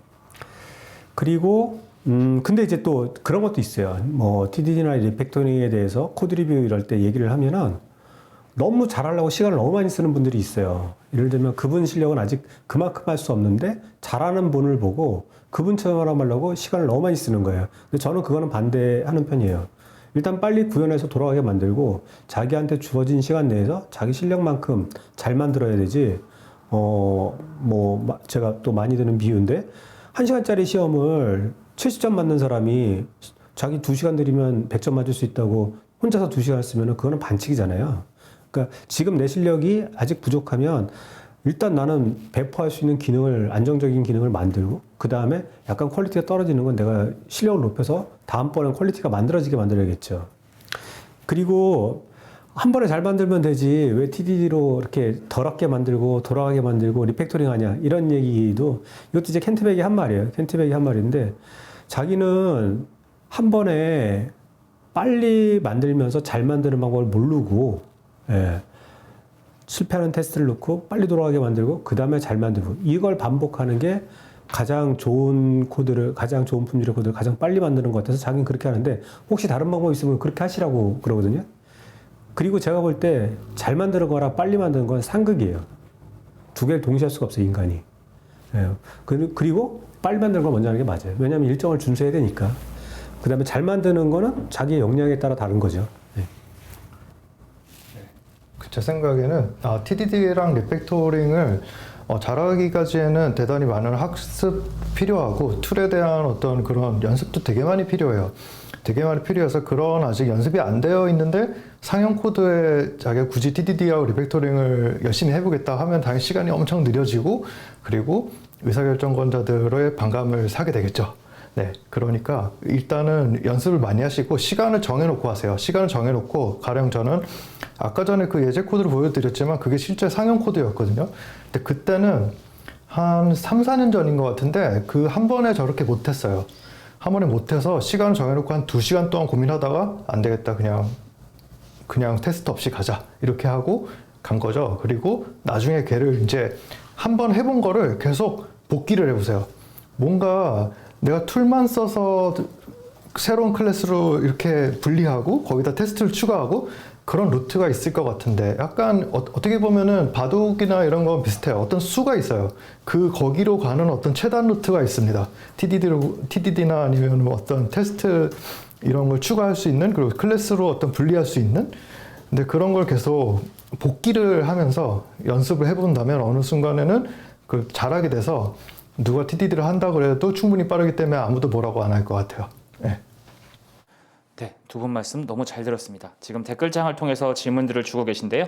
제가 듣다 보니까 여러분들께서 주신 의견 중에 TDD에 관련된 질문들이 몇 개 더 있어서 먼저 여쭤보고 또 댓글 소개해 드리도록 하겠습니다. 저희 TDD를 하려고 한다. 그런데 기존 구현된 코드가 이미 있어서 이거는 근데 TDD를 생각도 안 하고 짠 것 같아서 내가 이걸 어떻게 적용해야 되는지 모르겠다라고 하시는 분들이 많이 계셨어요. 이처럼 이미 기존 구현된 코드에 TDD를 적용해야 할 경우에는 어떻게 하는 게 좋을까요? 두 분께서 조언을 좀 부탁드리겠습니다. 일단 레거시라는 말을 되게 안 좋게만 막 생각을 하잖아요. 근데 레거시는 굉장히 소중한 거예요. 지금 여러분들 월급 나오는 게 레거시 때문에 나오는 거잖아요. 그러니까 그거를 되게 존중해야 되는 게 있고요. 레거시 코드에서 뭔가를 고칠 때 보면은 이렇게 고치면 되는데 왜 이렇게 안 고쳤을까라는 부분들이 있어요. 근데 그거 함부로 고칠 수 없어요. 그걸. 레거시이기 때문에. 그래서 꼭 그 레거시는 정말 잘 이해하고 그 다음에 테스트를 커버를 하고 고치고 아니면 정말 안전하게 고칠 수 있는 방법을 도입하고 이래야겠죠. 그리고 기존에 구현된 코드에 TDD를 적용해야 된다. 이거는 사실은 제가 이해하기로는 기존에는 테스트 없이 TDD 없이 이렇게 구현을 했는데 앞으로 그 코드에 어떤 변경을 하거나 기능을 추가하는데 TDD를 하고 싶다라고 얘기가 돼요. 만약에 그렇다면 아까 말씀드린 대로 레거시를 분리해서 테스트할 수 있는 형태로 만드는 거 그런 걸 하셔야 되고 완전히 새로운 기능이다. 그러면 기존에 그와 그 기능과 유사한 기능들이 구현되어 있는 그런 파일에다가 구현하지 말고 새롭게 구현하고 그 새로운 코드를 사용하게 하는 방법도 있는 것 같아요. 그리고 아까 기원님 시연할 때 나왔던 건데, 켄트백이 한 얘기죠. make change easy. 변경을 쉽게 만들어 놓고, 그리고 make easy change. 쉬운 변경을 하라는 거예요. 어려운 상태로 어려운 기술을 적용하려고 하지 말고, 어려운 상태를 좀 쉽게 개선해 놓고, 그 다음에 거기다가 좀 어려운 우리의 원래 목적을 달성하려고 노력을 하는 게 맞다. 그리고 바둑의 수도 얘기해 주셨는데 내가 뭔가를 할 때 이렇게 될 거야 라고 가정을 하고 그 다음에 그거를 검증을 하고 그 다음에 뭔가 새로운 대안을 제시하고 이렇게 앞을 몇 수 내다보고 하는 게 되게 필요하거든요. 그거를 한 번에 하면 그러면 이제 금방 이제 어떻게 하지? 그런 이제 좀 뭐랄까 아무것도 할 수 없는 그런 상황에 들어가게 되는데 굉장히 단순한 것부터 한 번에 할 수 있지만 여러 번에 나눠 하면 굉장히 뭐랄까 유연한 코드를 얻게 되는 것 같아요. 네. 말씀 주실까요, 기원님께서도? 네, 뭐 이미 구현된 코드의 TDD를 한다는 거는 일단 말이 안 되잖아요. 그러니까 TDD가 이미 아닌 거죠. 그래서 이미 구현된 코드에 테스트를 추가해야 된다면은 그 클래스를 변경해야 될 때 그때 테스트를 추가한 다음에 그 다음에 그 코드를 변경해 보시면은 더 효율적일 것 같습니다. 제가 사실 질문들을 보다 보니까 TDD 못지않게 또 많은 질문을 주신 게 BDD였습니다. Behavior, 드라이븐 디벨롭먼트에 대해서 질문을 많이 주셨는데요. 많이 궁금해하시는 것 같아요. 그래서 특히 그 중에서도 TDD와 BDD를 했을 때 함께 진행할 수 있는 방법이 있을까요? 혹은 업무 프로세스 어떻게 짤 수 있을까요?에 대해서 질문을 주셨습니다. TDD와 BDD에 대해서 두 분께 한번 여쭤보고 싶습니다. 그러니까 TDD는 이제 유닛 테스트에 많이 이제 강점을 두고 있고 BDD는 보통 이제 적어도 인티그레이션 테스트 정도에서 많이 얘기하고 있고요. 그 다음에 이제 억셉턴스 테스트라고 그래갖고 이제 기획자, 프로덕트 오너 이런 분들하고 또 얘기할 수 있는 수준의 그런 테스트들이 있죠. 근데 이거는 많이 얘기되고 있는 거가 아웃사이드 인 방식이냐 인사이드 아웃 방식이냐, 그러니까 탑다운 방식이냐 바텀업 방식이냐 이렇게 볼 수 있을 것 같아요. TDD는 바텀업이에요. 밑에부터 만들어서 올리는 거거든요. 근데 그거는 굉장히 잘 뭐랄까 해야 될 일이 나눠져 있으면 모르지만 아니면은 좀 바로 시작하기는 어려워요. 예를 들면 아까처럼 네이버 API를 호출하는 기능을 만들어야 돼. 근데 그걸 바텀업을 해본다고 생각을 해보세요. 그러면은 아마 네이버 서치 리절트, 그 다음에 그 안에 있는 아이템, 뭐 그런 것부터 설계를 해야 될 거예요. 근데 할 수는 있어요. 할 수 있는데 되게 답답할 거예요. 그렇게 만들면 되게 내가 만든 걸 실행해 보는데 오래 걸릴 거란 말이죠. 근데 제가 아까 한 것처럼 그냥 레스트 템플릿으로 그냥 바로 콜해서 화면에 스트링 나오게 해. 그런 거는 아마 대부분은 제 생각에는 수분 내에 아마 하실 수 있을 거예요.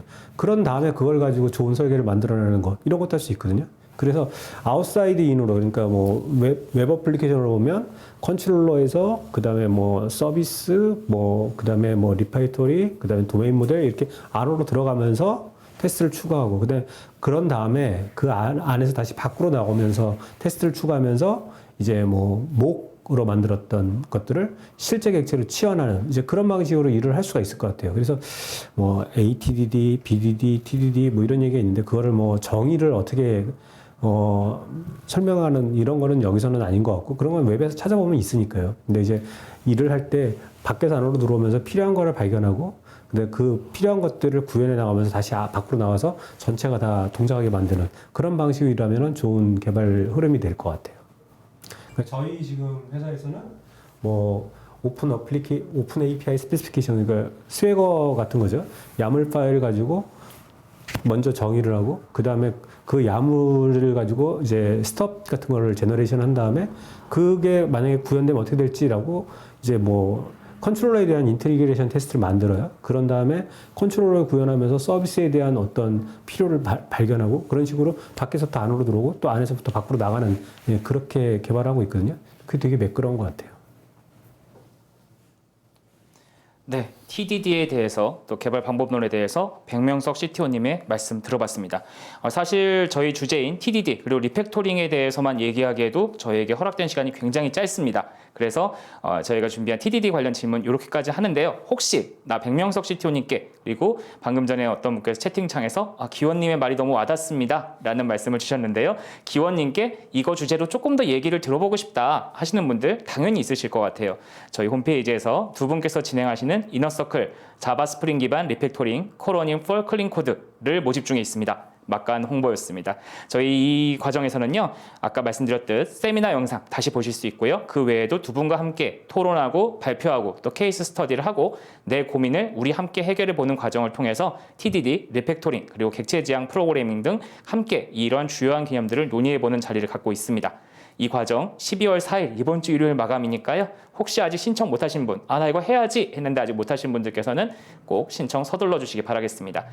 그러면은 주제를 전환하기 전에 두 분께 밸런스 게임 같이 질문 주신 분이 계세요. 모모님께서 아까 예측에 관련돼서 말씀을 주시기도 했는데요. 설계를 하다 보면 경험에 의해서 어느 정도 예측 가능한 확장 범위가 있는 기 마련인데요. 그래서 그걸 근거로 설계할 때 이걸 반영했지만 실제로 꼭 그렇게 되지 않은 경우가 많이 있는 것 같습니다. 이 부분에 대해서 두 분께서는 어느 정도 예측은 필수적이다, 혹은 예측은 미리 예단하기는 좀 위험하다, 이렇게 의견이 나뉠 수 있을 것 같은데 두 분께서 어떻게 생각하시는지 한마디씩 들려주시면 감사하겠습니다. 일단 자기가 이전에 동일한 경험을 했어요. 근데 그런 것도 TDD로 하고 도메인 드리븐을 하고 객체지향 분석을 하고 이럴 필요 없는 것 같아요. 그냥 그건 답을 알고 있는 거잖아요. 그건 그냥 하면 되는데, 근데 사실은 그런 경우 굉장히 적어요. 우리가 개발했던 거를 똑같은 걸 개발하는 그런 일은 그래서 제 경우는 굉장히 적었던 것 같아요. 그래서 항상 저는 새로운 문제를 풀었던 것 같고, 그 새로운 문제를 풀기에 이제 사전 설계를 많이 한다. 처음에 설계를 많이 한다. 근데 그 처음에가 제가 그 도메인에 대한 지식이 가장 적고, 그 다음에 구현에 대한 노하우가 그 영역에 대한 구현에 대한 노하우가 가장 적을 때란 말이에요. 근데 그때 가장 예측을 많이 해요. 그러면 그거는 아마 진행하면서 틀릴 가능성이 높겠죠.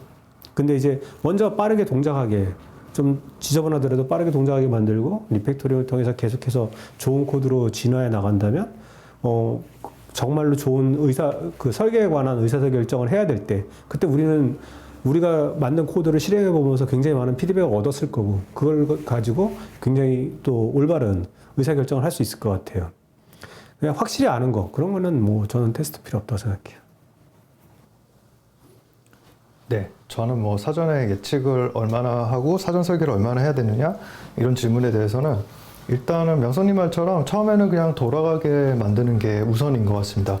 왜냐면은 사전 설계를 해봤자 좀 진행되고 그러면은, 그러니까 사전 설계에서 되게 멋진 어떤 도메인 모델을 만들고 그리고 멋진 애그리거트 같은 걸 만들어서 와 너무 좋아 근데 그건 이제 생각해보면 나중에 조금만 지나 보면은 변경이 되게 취약하고 그게 아닐 수도 있거든요.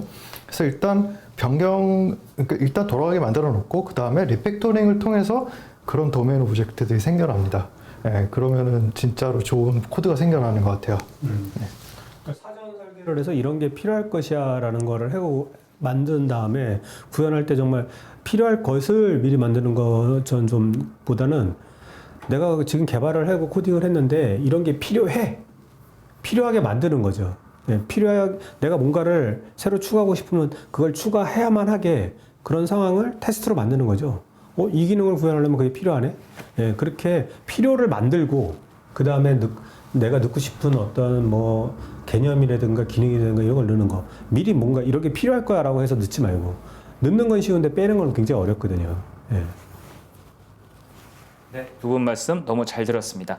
아마 많은 분들께서 하고 계신 고민을 두 분의 의견을 통해서 조금이나마 여러분들께서 나만의 답을 찾는 실마리를 얻지 않으셨을까 생각해 봅니다. 저희 들으시면서 내 의견은 이렇습니다, 혹은 여러분들하고 이런 의견을 좀 나눠보고 싶습니다 하는 게 있으시다면 저희 유튜브 댓글창 통해서 편하게 말씀 부탁드리겠습니다.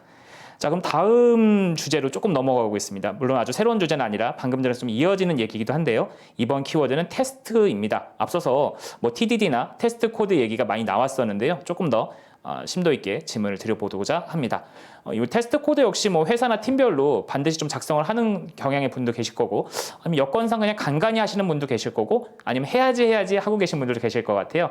이렇게 좀 단위에서 테스트를 작성할 때 모든 기능을 다 테스트해야 되는 건지, 아니면 여러 가지 여건상 좀 덜 중요하거나 굳이 테스트하지 않아도 결과가 아까 말씀하신 예측되는 부분이라면 테스트에서 제외해도 되는지, 실무에서 테스트 범위 어떻게 설정할 수 있을까요?에 대해서 질문 주셨습니다. 두 분 답변 들어보겠습니다.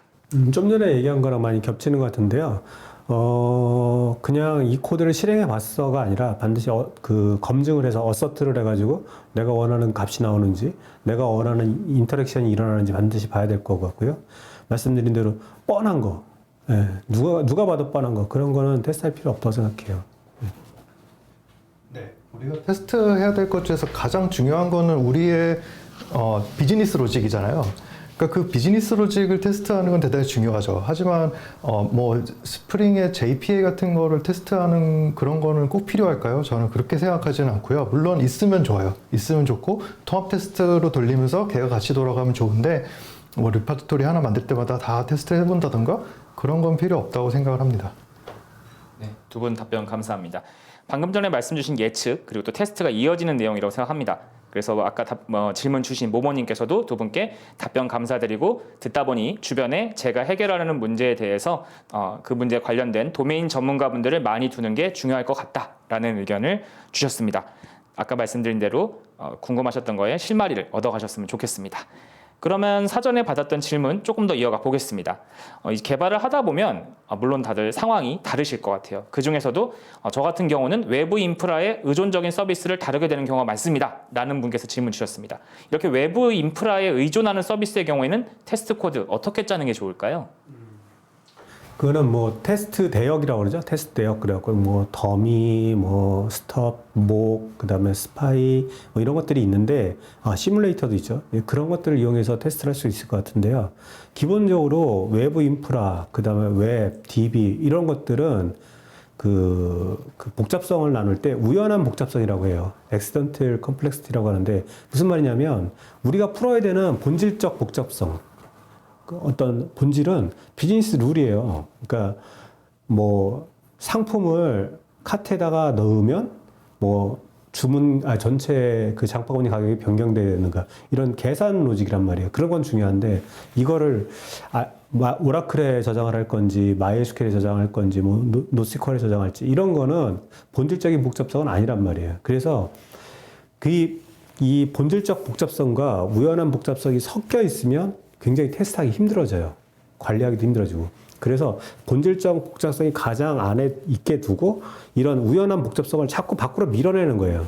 그리고 밀어내면서 어느 정도 얘네들이 이제 분리가 되면 그 간을 인터페이스나 추상화 클래스를 두고 분리를 하면 이 밖에 있는 애들은 이제 뭐 모킹을 하거나 뭐 다양한 방법으로 얘들을 이제 뭐 테스트에서 약간 제어하면서 밖으로 빼면서 우리가 원하는 본질적인 걸 테스트할 수 있겠죠. 그래서 외부 인프라, 좀 전에 기원님이 말씀하신 것처럼 뭐 JPA, 뭐 웹브라우저 이런 거 다 외부 인프라라고 볼 수 있거든요.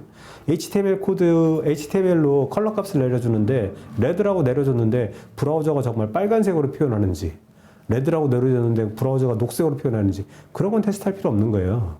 근데 레드라고 내려줘야 될 때 정말 레드라고 내려줬는지 그런 거는 저희 비즈니스 로직이니까 테스트를 해야 되는 거죠. 네, 그렇게 말씀드릴 수 있을 것 같아요. 네, 말씀 잘 들었습니다. 그러면 다음 질문 드려보겠습니다.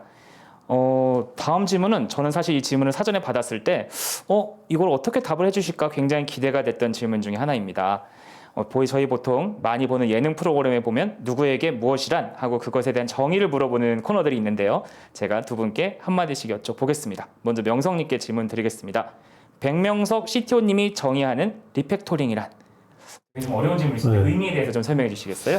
그러니까 저는 되게 오랫동안 객체지향 프로그래밍을 했는데 객체지향 설계를 잘하는 편은 못 되는 것 같아요. 역할을 나누고 객체 간의 상호 협력을 끌어내고 메시지를 주고받고 이런 부분은 제가 잘 못하는 것 같고 근데 제가 C를 먼저 배워서 그렇게 된 것 같은데 근데 돌아가는 코드가 나온 다음에 그거를 테스트가 있는 상태에서 계속해서 리팩토링을 하면서 좀 이쁜 코드를 만들어내는 거는 그거는 노력만 하면 되는 것 같아요. 그 객체지향 마인드가 있고 없고랑은 별로 이렇게 큰 영향이 없는 것 같고요.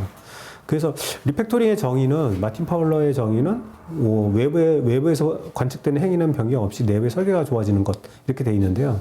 저는 어떻게 생각하냐면 리팩토링은 돌아가는 코드를 가지고 설계하는 것 이렇게 정의를 할 수 있을 것 같아요. 내가 뭐 어떤 모델링 툴이라든가 화이트보드라든가 종이에다가 설계하는 게 아니라 내가 돌아가는 코드를 가지고 리팩토링 기법을 이용해서 좋은 설계를 만들어내는 그런 설계 기법 그렇게 생각합니다. 네, 그러면 이어서 이기원님이 생각하시는 리팩토링이란 어떤 걸까요? 네, 사실 리팩토링은 제 생각보다는 이미 정의가 있는 거라서 뭐라고 말씀드리기는 좀 그런데요. 얼마 전에 트위터에서 그런 글을 봤어요. 게임 개발자인데 리팩토링을 했더니 해상도가 더 높아졌다. 라는 글을 봤는데 제가 그런데 리팩토링인데 왜 기능이 변하지? 라고 생각을 했어요. 예. 그래서 그 리팩토링의 정의를 잘 모르시는 것 같다. 리팩토링은 기존의 기능은 하나도 변경하면 안 돼요. 변경하면 안 되고 그 겉으로 보는 기능은 똑같은데 내부적으로 설계가 좋아지고 우리가 읽기 좋은 코드가 나오고 이런 게 리팩토링이거든요. 그래서 저는 제가 생각하는 리팩토링은 개발자로 하여금 변경을 더 쉽게 할 수 있는 코드를 만드는 것, 이게 리팩토링의 가장 큰 목적이라고 생각을 하고 있습니다. 그렇죠.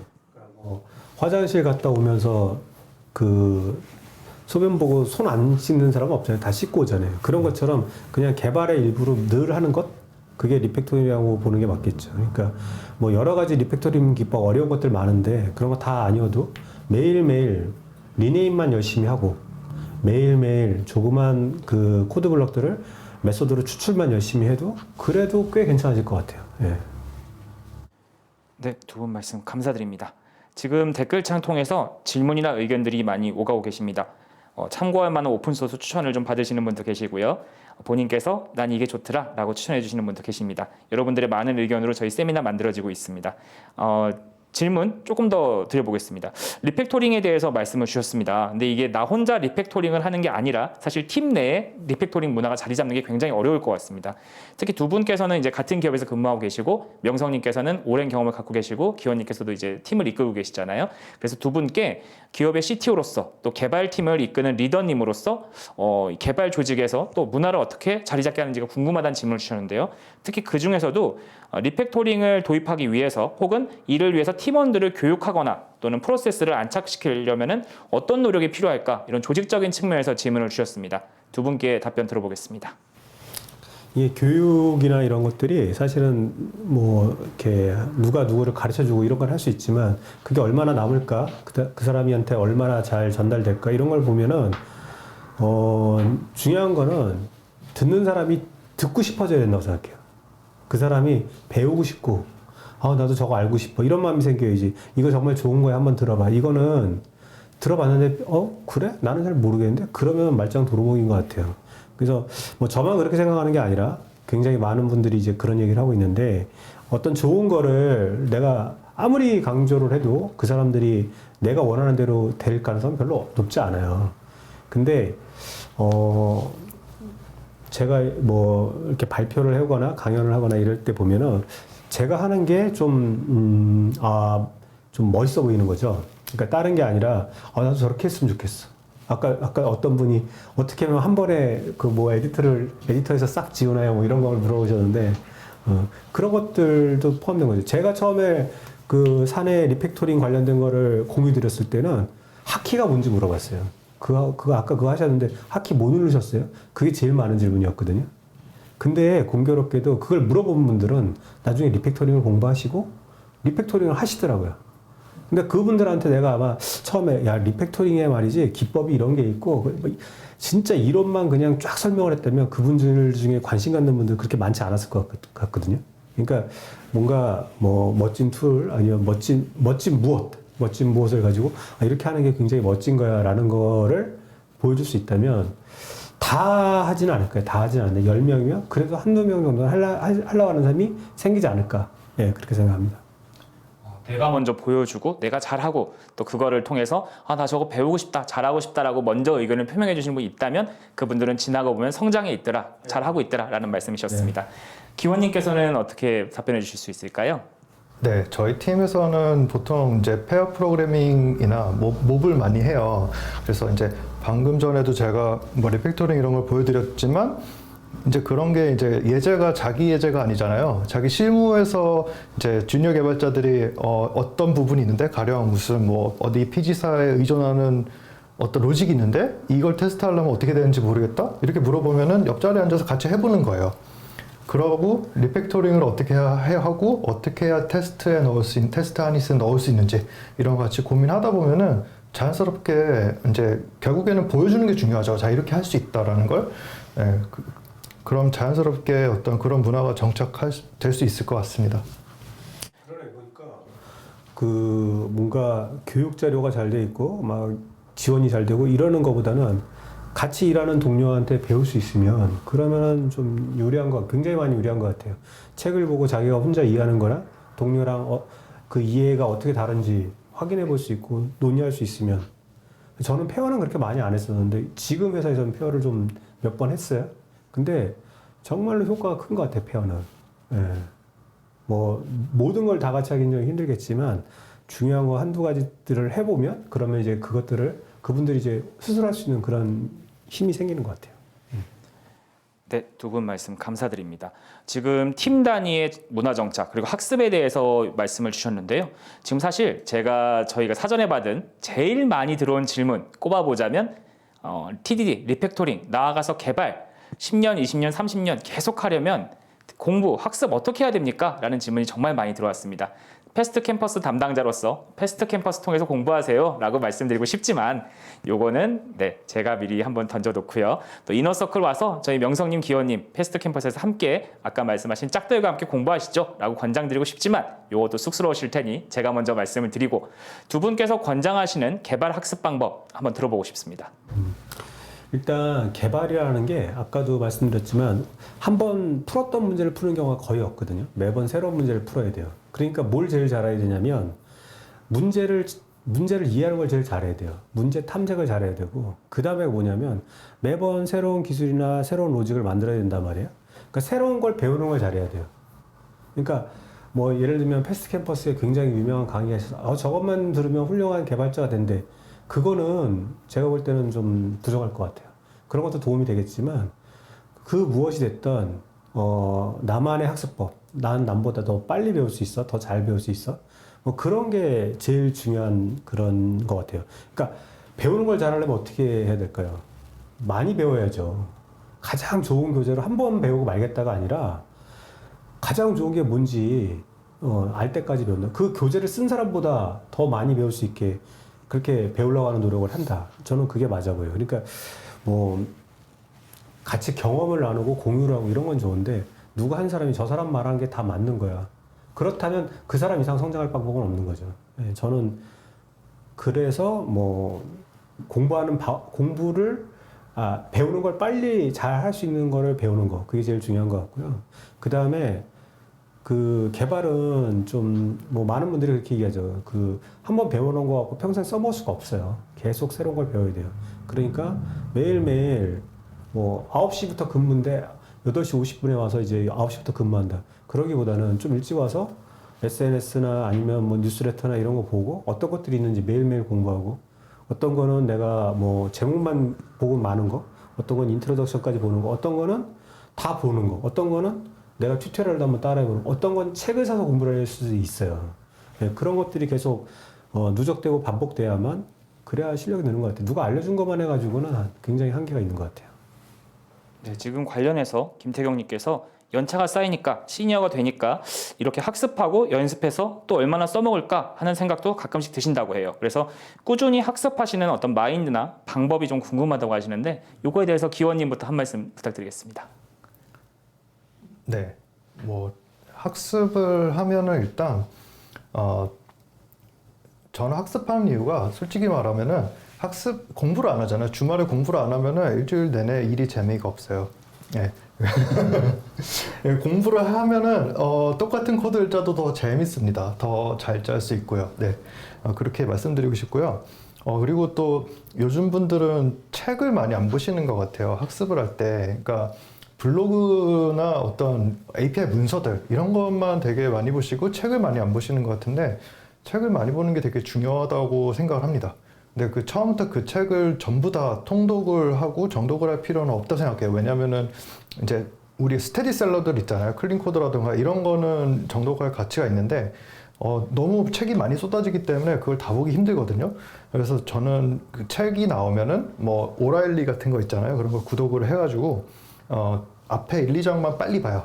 빨리 본 다음에 기억해뒀다가 나중에 필요할 때 그 책을 찾아보거든요. 왜냐하면 책에는 보통 1, 2장에는 필요한 내용이 저자가 말하고 싶은 내용이 다 있잖아요. 그래서 그런 식으로 공부하면 조금 더 빠르고 효율적으로 공부를 할 수 있을 것 같습니다. 네, 용선께서도 한마디 괜찮으실까요? 자, 그러면은 저희 댓글창에 있는 질문 하나만 더 소개드리겠습니다. 박조은님께서 질문을 주셨는데요. 백엔드를 개발할 때 테스트 자동화 시스템도 구축을 하시는지 혹은 이미 구축되어 있는 환경인지 궁금합니다. 그래서 두 분께서 작업하신 환경에 대해서 좀 궁금증을 주셨어요.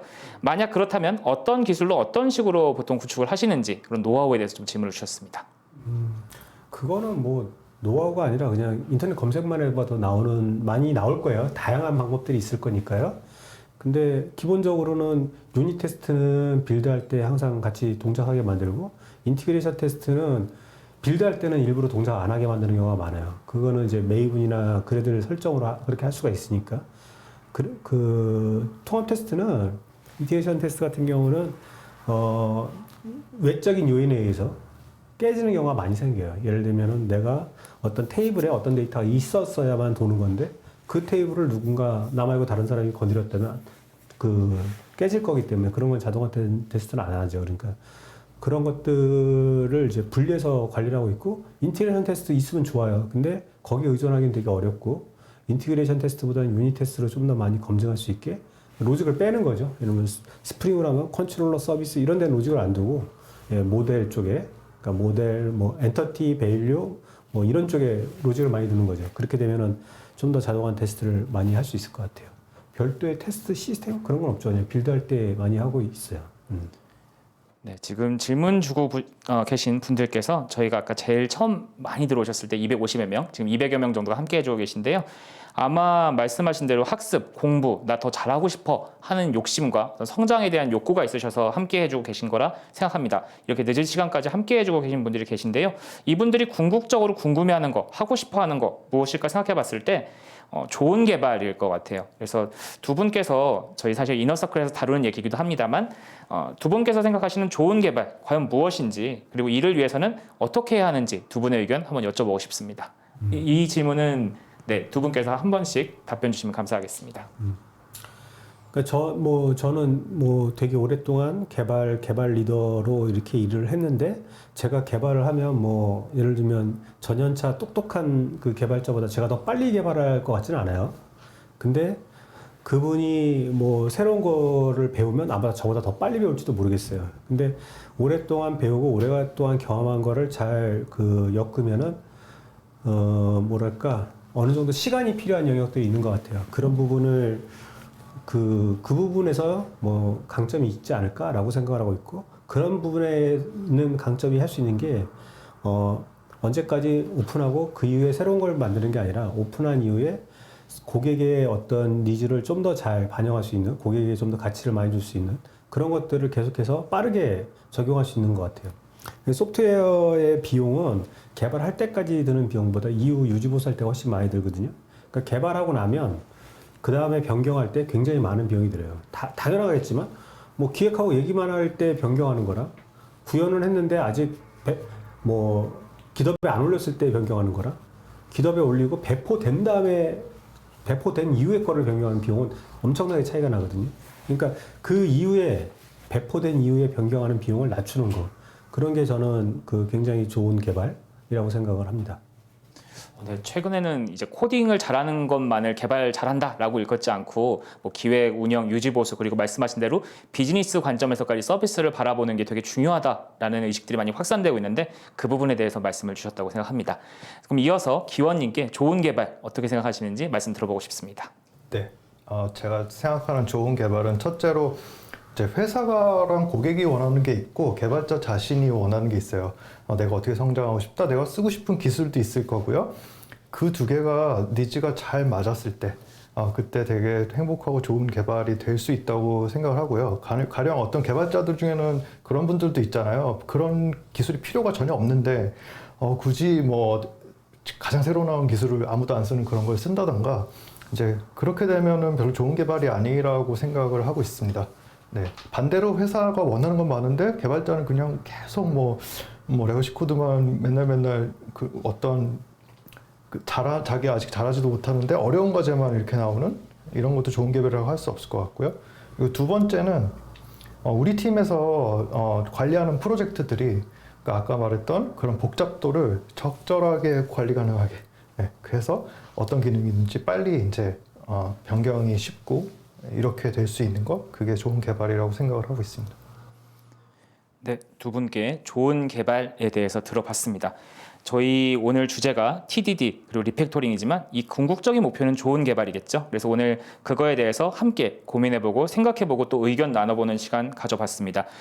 저희가 준비한 질문 또 오늘 현장에서 주신 질문들 여기까지입니다. 아직 나누고 싶은 얘기가 사실 굉장히 많습니다. 근데 저희에게 허락된 시간도 다 되어가서요.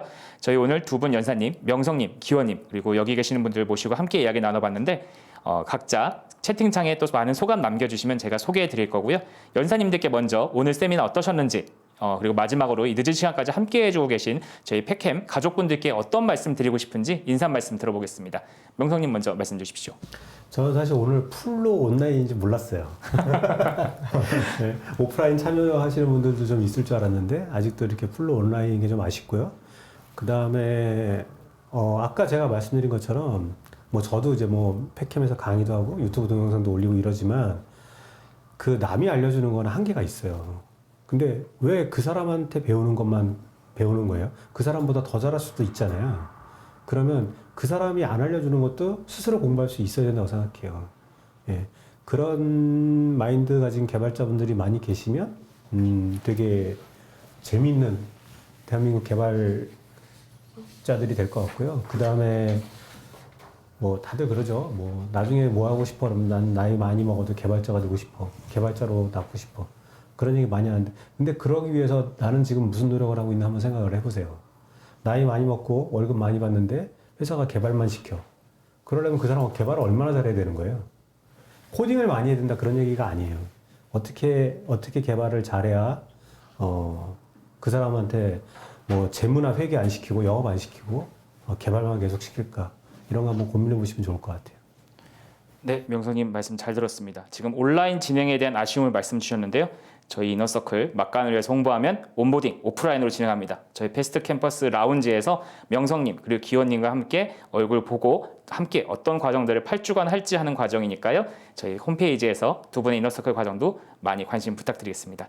지금 올라오는 댓글들이 굉장히 재밌네요. 우유빛깔 백명석 꺄라는 댓글도 올라왔고요. 백명성님 팩캠 레드 강의 정말 잘 들었습니다. 강의 계속 올려주시면 좋을 것 같습니다. 즐겁게 들었습니다. 말씀 주셨어요. 박수도 많이 나오고 있습니다. 이어서 이 분위기 이어서 기원님 소감 그리고 여러분들께 인사 들어보겠습니다. 네, 저는 사실 사내 세미나는 많이 했었는데 이렇게 뭐 카메라 앞에서 해보는 거는 거의 처음인 것 같아요. 일단 여기 있으니까 대단히 눈이 부시네요. 대단히 눈이 부시고 사실 이번 주는 정말 바빴어요. 회사에서 바빠서 많은 준비를 하지 못하고 왔는데 다행히 오늘따라 저는 실수를 안 하고 잘해서 기분이 좋습니다. 아, 코파일럿이 망쳤어. 저는 코파일럿을 꺼놓았습니다. 네, 우유빛깔이 기원 응원이 나왔습니다. 진짜 기원님 오늘 핫 데뷔전이십니다. 그래서 이달 제 팩캠에서 감히 올해의 신인이 아니실까라는 생각을 해봅니다. 저희 패스트 캠퍼스가 준비한 월간 개발 세미나 2022년 11월의 이야기는 여기까지입니다. 어떠셨을까요? 함께 해주신 여러분들의 표정이 이 모니터 너머의 표정이 저는 굉장히 너무 궁금합니다. 그래서 저희가 후기를 받으려고 해요. 그래서 원래는 댓글창을 통해서 URL을 안내해 드리려고 했는데요. 저희 댓글창에 링크가 잘 안 올라가는 것 같습니다. 그래서 오늘 저희가 안내해 드렸던 문자 그리고 메일로 저희가 내일 아침 일찍 여러분들의 이 세미나의 감동이 희석되기 전에 여러분들의 후기를 받는 설문을 드리려고 합니다. 그랬을 때 이 설문에 참여해 주신 분들 저희가 절대 그냥 시간을 내주세요 하는 거 아니죠. 설문에 참여해 주신 분들께 드릴 상품 잠깐 소개해 드릴게요. 저희 세미나에 참가해 주신 분들 모든 분들께는 패스트 캠퍼스 프로그래밍 강의 15% 할인권을 제공드립니다. 그리고 사전에 질문 주신 분들 그리고 저희가 배포해 드릴 후기 설문에 참여해 주신 분들께는 저희가 추첨을 통해서 스타벅스 별다방 음료 기프티콘을 보내드릴 거고요. 이 중에서도 특히 저희가 오늘 말씀드렸던 질문들 그리고 좋은 의견들 남겨주신 분들을 선정해서 패스트 캠퍼스 프로그래밍 강의 무료 수강권을 드릴 예정입니다. 박수가 좀 나왔으면 좋겠습니다. 네, 개발의 본질에 대해 생각하게 되었습니다. 좋은 말씀 공유해 주셔서 감사합니다. 너무 유익한 시간이었습니다. 목소리 너무 좋습니다. 하는 반응들 올라오고 있어요. 네, 너무 감사드립니다. 근데 저희 설문 후기 이게 끝이 아닙니다. 하나 더 있어요. 설문으로 후기를 남겨주신 분들 중 저희가 설문에 보면 저희 백명성님과 이기현님이 진행하시는 코호트 기반 협력학습 프로그램 이너서클 참가 의향을 여쭤보는 것들이 있습니다. 여기에 하신 분들께 저희가 할인 혜택 그리고 이 중에 한 분을 선택해서는 무료 수강권을 드리고자 합니다. 이 무료가 사실 여러분들께 어떤 혜택으로 다가오실 수 있겠지만 정말 많은 각오가 필요하실 것 같아요. 공부하겠다, 성장하겠다. 오늘 이 2시간 정도의 시간을 통해서 명성님 그리고 기원님과 함께 인사이트를 더 얻고 싶어. 그리고 참여하시는 멤버들과 함께 소통하고 싶어. 나도 성장하고 싶어. 라고 하는 의향에 불씨가 지펴졌다면 그런 기회 절대 놓치지 않으시길 바라겠습니다. 네, 이너서클 많은 기대 부탁드립니다. 범규님 감사합니다. 저희 다음 세미나도 예고 드리겠습니다. 저희 11월의 주제 백엔드였습니다. 그러면 12월의 주제는 뭘까요? 네, 예상하신 분들도 이미 계실 것 같은데요. 프론트엔드입니다. 저희 12월도요. 마지막 수요일에 다음 시간에 누구나 알고 싶어 하지만 아무도 속 시원하게 얘기해 주진 않는 이야기. 오늘 명성님과 기원님이 정말 막힘없이 풀어주신 것처럼 그런 이야기를 갖고 찾아뵙겠습니다. 저희 남겨주신 분들 중에 아직 신입 개발자인데요. 앞으로의 마음가짐에 큰 방향성을 제시해 주셔서 감사합니다라고 IHJ님이 남겨주셨습니다. 너무 유익하고 감사했습니다. 데뷔 축하드립니다. 감명성님 역시 최고십니다. 기원님 핫 데뷔 축하드립니다. 너무 감사드립니다. 저희 늦은 시간까지 함께해 주신 분들 너무 감사드려요. 패스트 캠퍼스 개발 세미나 이 DDA를 준비하면서 저희 내부적으로 부르는 비공식 프로젝트명이 하나 있었습니다. 월간 팩캠인데요. 좀 저희가 어떤 흥미있고 솔깃한 이야기가 가득할지 기대하면서 발매일을 손꼽아 기다리는 월간 잡지처럼 저희 DDA 역시 매월마다 정해진 날에 흥미롭고 또 솔깃한 이야기로 여러분을 찾아가겠다라는 야심을 담은 명칭이었습니다. 오늘 방송을 그 잡지에 비교한다면 저희는 창간호를 여러분들께서 함께 봐주신 셈이에요. 창간호는 첫 만남이자 첫 걸음을 뜻하는데요. 여러분들께서는 어떤 시간에 보내셨는지 모르겠습니다. 많은 분들께서 응원 주셔서 감사드리고요. 저희는 다음 달에도 마지막 수요일 저녁 2022년 12월 28일 수요일 저녁에 2022년 마지막 수요일을 여러분들과 함께 하겠습니다. 지금까지 패스트 캠퍼스였습니다. 감사드립니다.